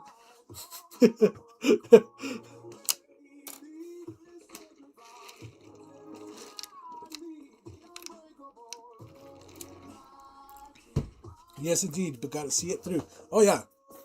Yeah, that's a discussion for a whole nother day. I've seen a lot of artists that will work on one painting for what seems like an eternity, man. Like, I'm not calling out anybody in specific, but if the shoe fits, motherfucker, put that shit on and know that I see you working on that same painting for a fucking month, and I'm just like, does this dude only work 30 minutes a day, or what? What's going on? Like, I don't even know. So we got our eagle on there. Looking nice. Now we're going to start with some white. And since we're already working on the eagle, I'm just going to go ahead and we'll do the stitching on the eagle and the white.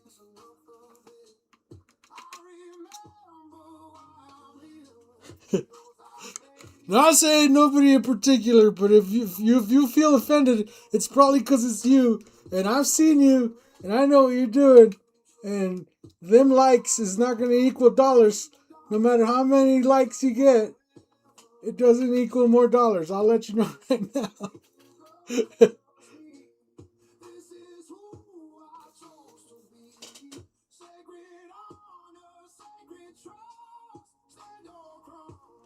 So if it was me, my customers, they'd be like, man, where the fuck is my stuff? I want my helmet back.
When the world feels distant, walk with a calm, from places most people never graduate. Won't stay steady. My breath unshaken, as if the cold in my veins was forced to protect the fire I carry.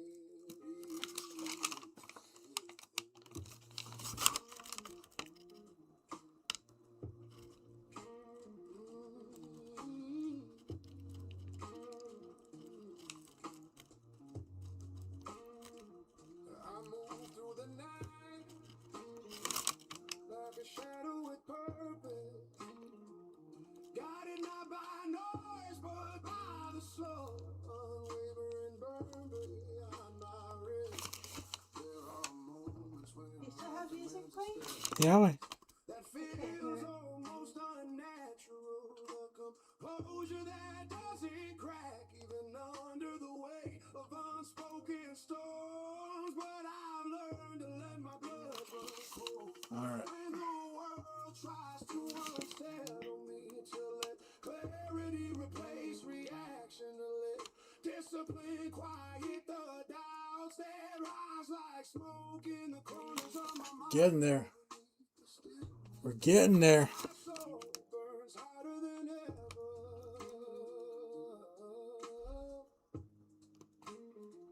This fire isn't rage, and it isn't chaos. It's a purpose that refuses to Yeah, dull, that a looks calm cool. that moves through me like a Definitely looks stitched in there. pushes me forward when the path narrows, keeps me centered when everything around me shifts, and reminds me. You know, most cool things that pretty simple to do. It's just time consuming. That's usually how it goes, man. It's not really hard to do. It's just going to take you quite a bit of time. And this is one of those things where it's like, yeah, it's very possible to make something look embroidered on. If you're willing to take some time on there. What's up, Gomez? How's it going? Can you use... No, don't use candy on a shirt. Nope. Nope. Don't do that. They sell... The original line of Createx colors comes in transparent. And that's what you gotta buy. Don't use the candies on there.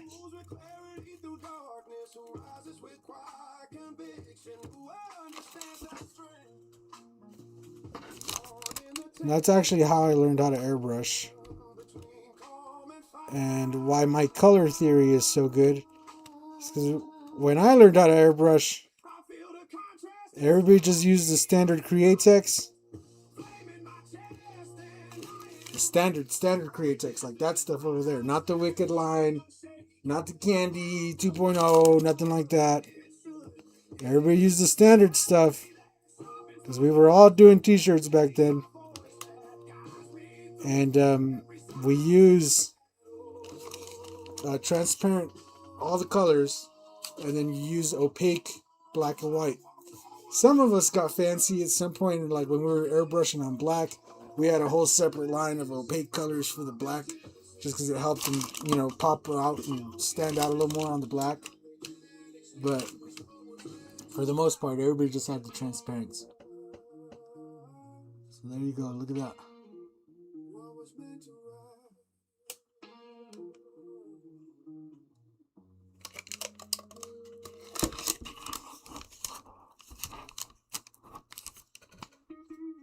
And now I just need to get the lettering in.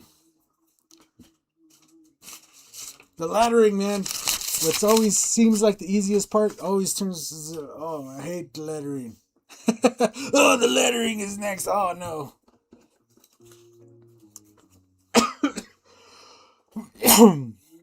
And it's mainly just because you want to get it in the right place. And if I was just a little more confident, I would just freehand it in there. But I want a little bit of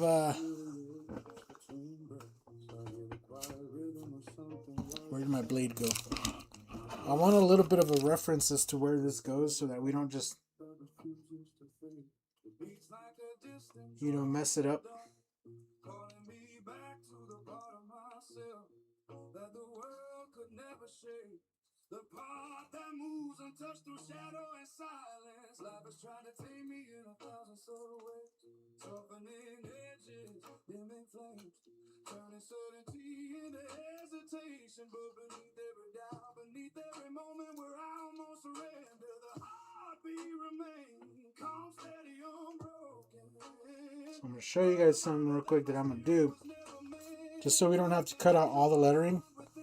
Right, what I'm going to do is just cut out like a nice little line on each line on here. We're going to transfer that on using the airbrush. And then we'll come back with the brush and get the stitching look all done in with the regular brush. This will just make it faster, easier. And it'll avoid us getting overspray over everything if we try to airbrush it on. As well as having to tape everything off and back mask everything just to put some lettering in.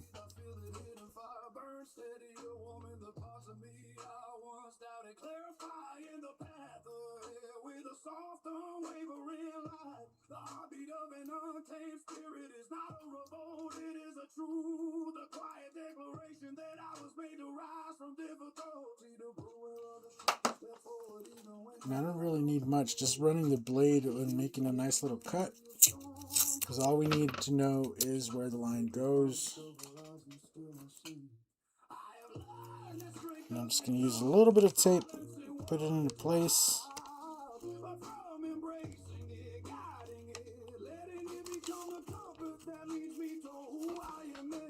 And let's get the other part in there.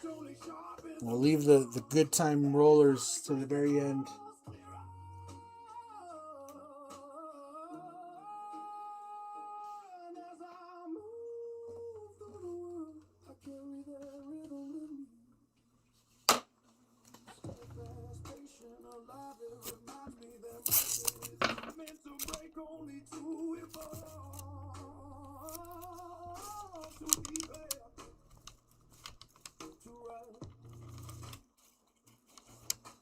Just like that.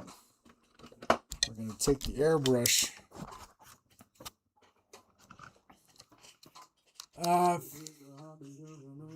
Can I use my clothes dryer instead of a heat press? Yeah.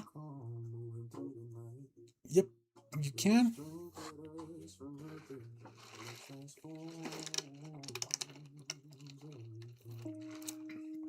I don't have a press and highly doubt I'll ever buy one. Yeah. If you don't plan to do shirts full time, probably not a worthy investment.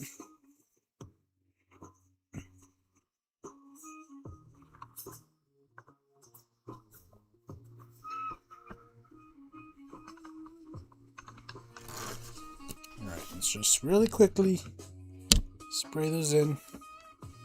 As you can see, it just gives us a quick little line. I'll show you guys here up close so you can see. Get that out of the way. So it just gives us a nice little indentation of where the lettering goes. Then we can come in with our brush and really just brush it in.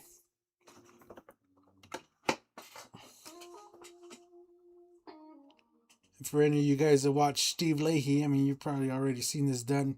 I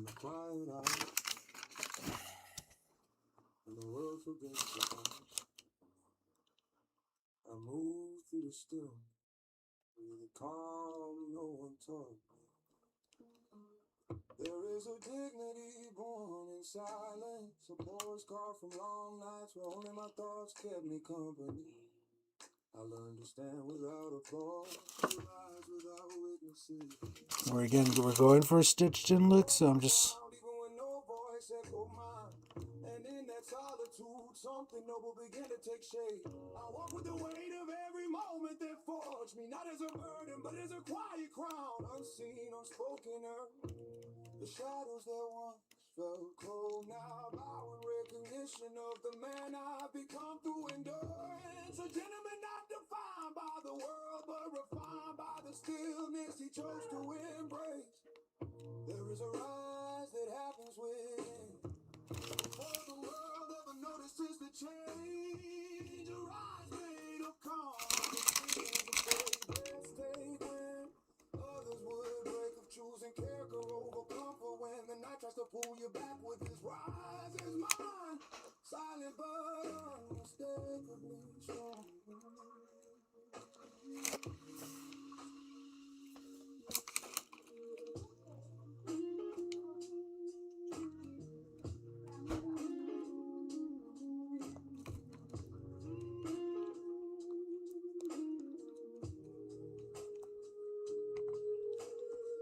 I move with the slow certainty of someone who no longer fears the unknown. Every quiet step marks another inch of growth, another layer of composure built from lessons. Another life could never teach. Solitude became my mentor. Wow, love the details. I only airbrush as a hobby. Yeah, I mean, most people do. He became a lantern, guiding me through every narrow track.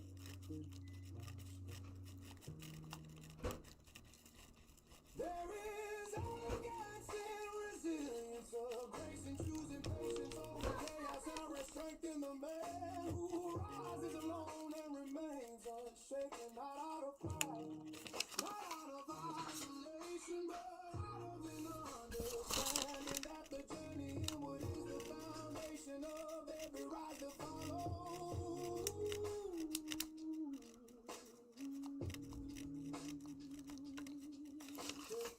I feel the dawn stirring inside me, like the doesn't need permission to grow. It spreads quietly, steadily, illuminating the truth I've carried all along.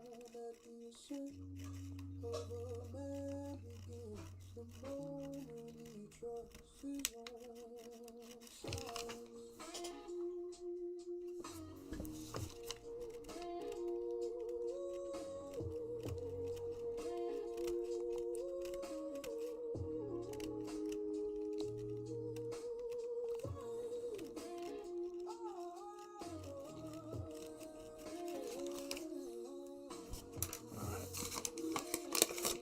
Sure does that so far.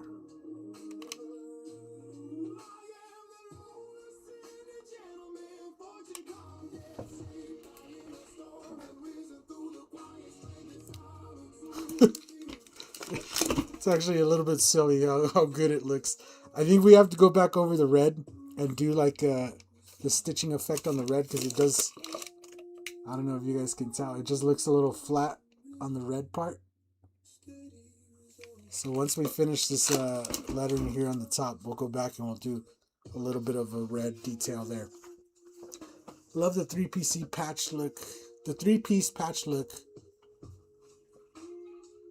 Now we're in my area of interest. Yeah, I mean, I think this is pretty cool. It's another thing to keep in your arsenal of ideas is because when somebody brings something in, whether it be a leather piece, something like this, a helmet, or like even on a shirt, it's just something to keep in mind that you could do that little cross hatch effect and really kind of get an embroidered look.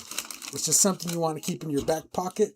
Might not be something you use for every project, but when you need it and when you think of it and when your customer sees it, they're going to be like, oh, that looks cool. Oh my God, that's way better than I was thinking. I like hearing that type of stuff. So this last bit right here, good time rollers. I stand alone with the weight of unspoken truths resting on my shoulders. Trying to think what's the best way to do this right now. But within me, something burns slow and steady. A quiet fire that refuses to dim.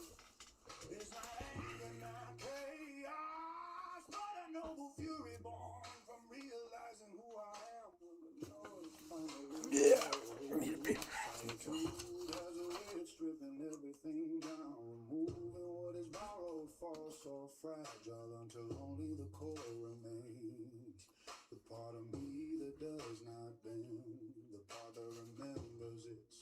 strength. Even when silence feels heavier than stone, and in that silence, something awakens, a sharp clarity. Alright, so I'm going to show you guys another little trick. See, we have our design here. I've just kind of quickly just outlined it with some pencil on the back side. We're going to use that to get a transfer on here. Just because this is a little bit too small to cut, right? But we need that transfer on there.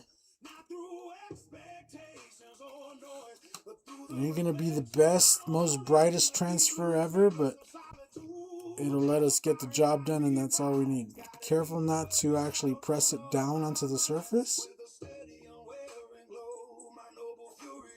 Not yet, anyway.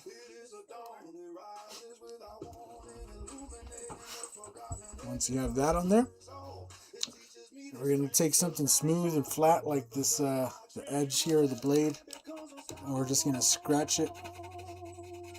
We're going to rub it really good.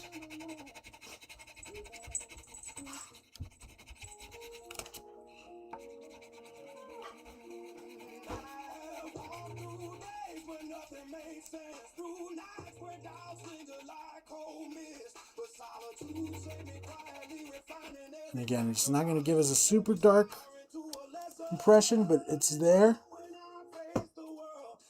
Just go over this good part a little bit.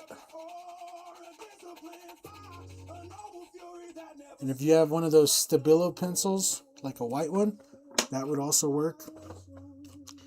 I don't know how well that's going to show on camera, but it's just really lightly on there. You can see. There you go. Like if I get the light on it, you can see where it's transferred over. And that's all we need so that we can come in with our brush.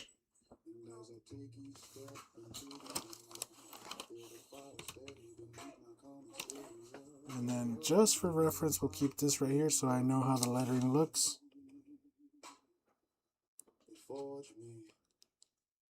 Solitude ignites my noble fury, a silent power that moves with grace, a force that lifts me steady and unshaken into the man I was meant to rise as. Not to the bound, my noble fury, a silent power that moves with grace, a force that lifts me steady and unshaken.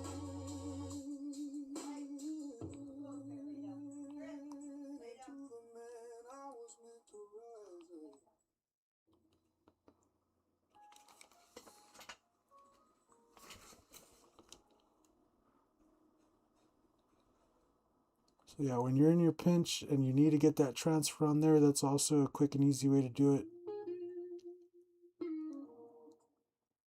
So you're not going to get the best, brightest transfer ever, but if your goal is to just transfer it so you could paint it, that works right there.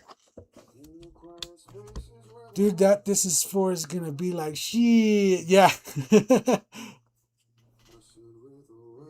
Oh, what's up, John Paul? I didn't even see you up there. How's it going?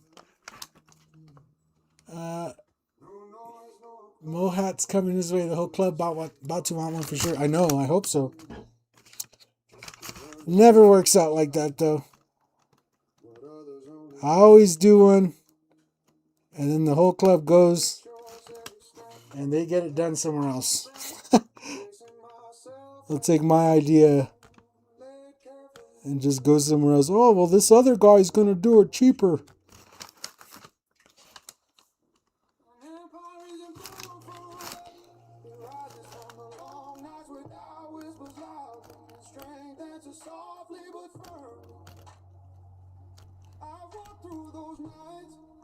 Slowly gathering the pieces of who I am and assembling them with patience into something that cannot be shaken. What I build is not for display, not for validation, but for the truth of knowing I crafted it with my own resolve. There is power in moving quiet, trust in the process, even when no one else sees the steps you take. I felt the weight of small beginnings, the uncertainty of starting with nothing but conviction.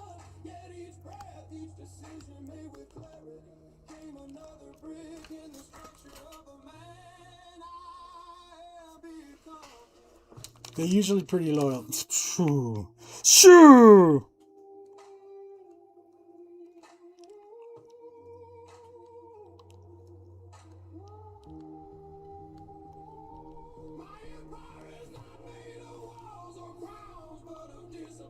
Hopefully you're right. I wouldn't mind some work right now. Good time rollers.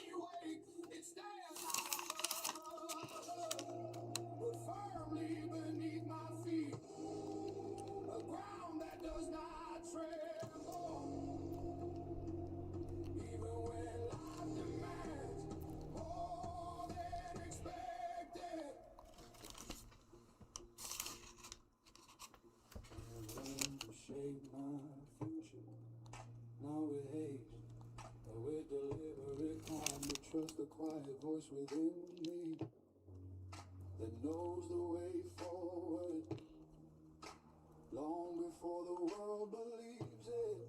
And every time I rise from a setback, the foundation grows stronger, the vision grows clearer, the path ahead stretches wider. Now I walk through life with the steadiness of someone who understands what he has built, not a kingdom borrowed or inherited, but an empire forged from silent perseverance. It carries my scars, my victories, my deepest truths. This is the empire built in my own name. Quiet, resilient, unmistakably mine.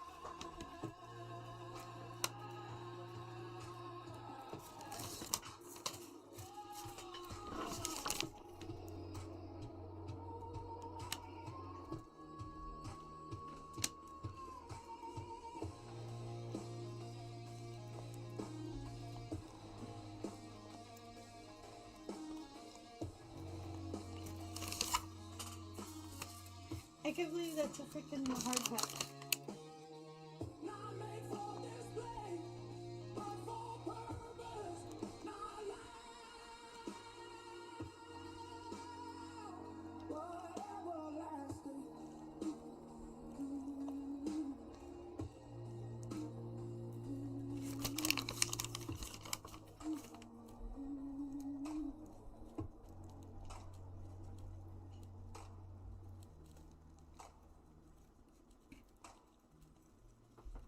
Oh, it's a hard hat.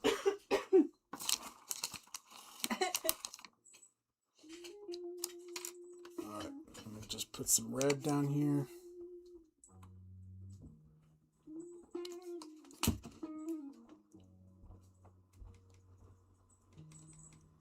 In the quiet aftermath of the storms I stand still, letting silence breathe around me. There is a different weight in my chest now, not the heaviness of past burden, but the steady grounding of a man who has walked through his own shadows and returned with clearer eyes. When I look at the world now, I see it not as it demands to be seen, but as it truly is. And in that clarity, I feel the awakening of someone reborn.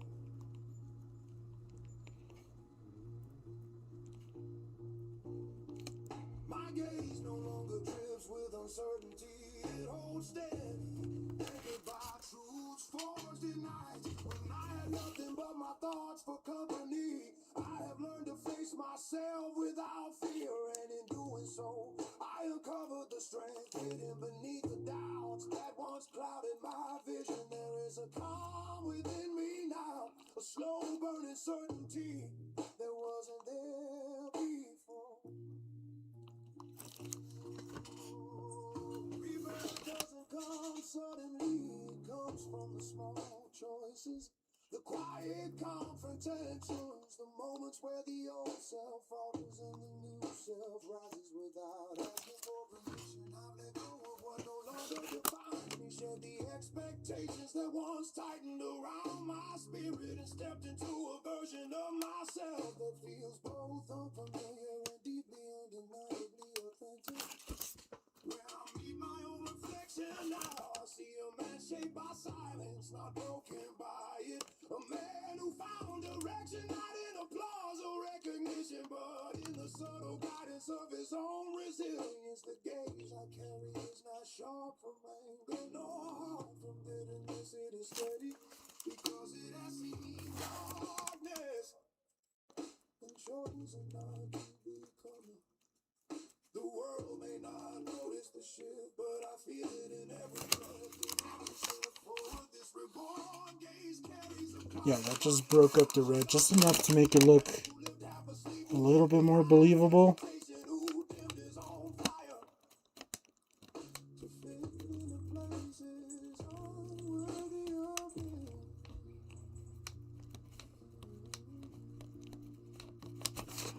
With each day, I grow clear on my purpose, steady in my spirit, more. Gotta get you guys in like really close so you can see. But like the effect that like this distance, oh, it's so good. It's so good. Confidence of someone who has rebuilt himself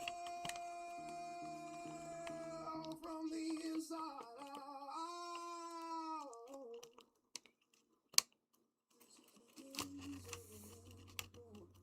Quiet stay, they shaped not by what he survived, but by who has chosen to become.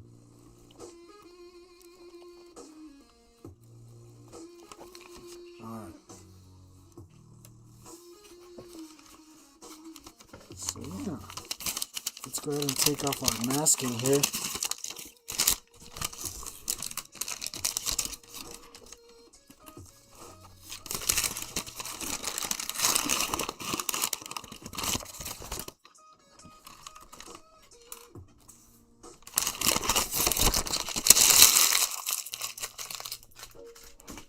Alright, so here's what we ended up with.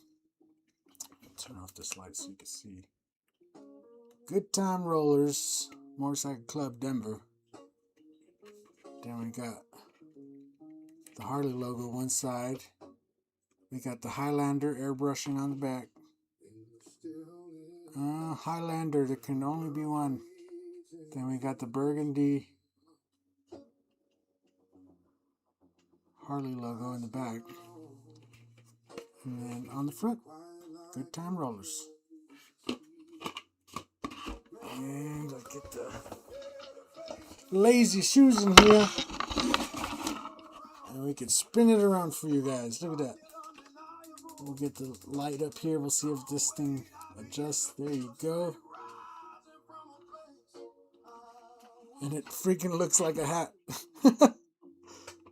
So, if you can see, like I have the stitching. I have the little things on the top. I got the where the material splits from panel to panel.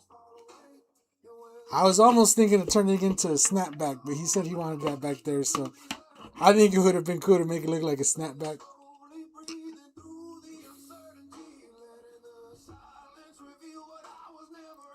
But yeah, he'll be able to wear this and it'll look like a hat. It's pretty silly, not gonna lie. I even got like the little shading for like the hat, you know, when you're wearing it.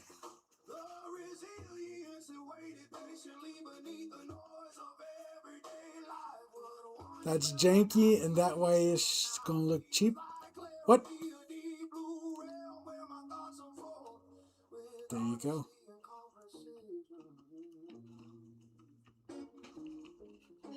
Pretty much didn't gotta do much, nothing else to it. You're gonna throw some clear on it and send it. Send it, boy! There you go, guys. Hopefully you guys enjoyed today's video.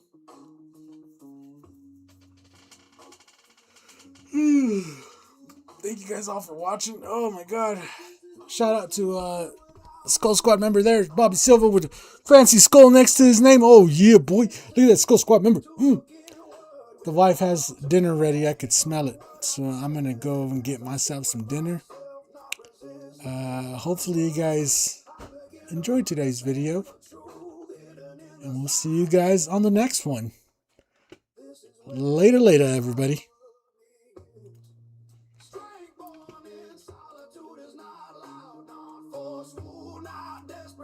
Singing, it's a steady pulse, a quiet awakening that grows with every breath taken. Without the world's influence, it's the kind of strength that shapes the man I am becoming, not through battle but through awareness. I feel the power rising gently, like a tide that knows no rush. It brings with it a sense of direction, a calm certainty that does not falter, even when life demands more than I feel ready to give. Solitude sharpens me, polishes the parts of me. Yeah. I once overlooked and guides me back to the center of myself.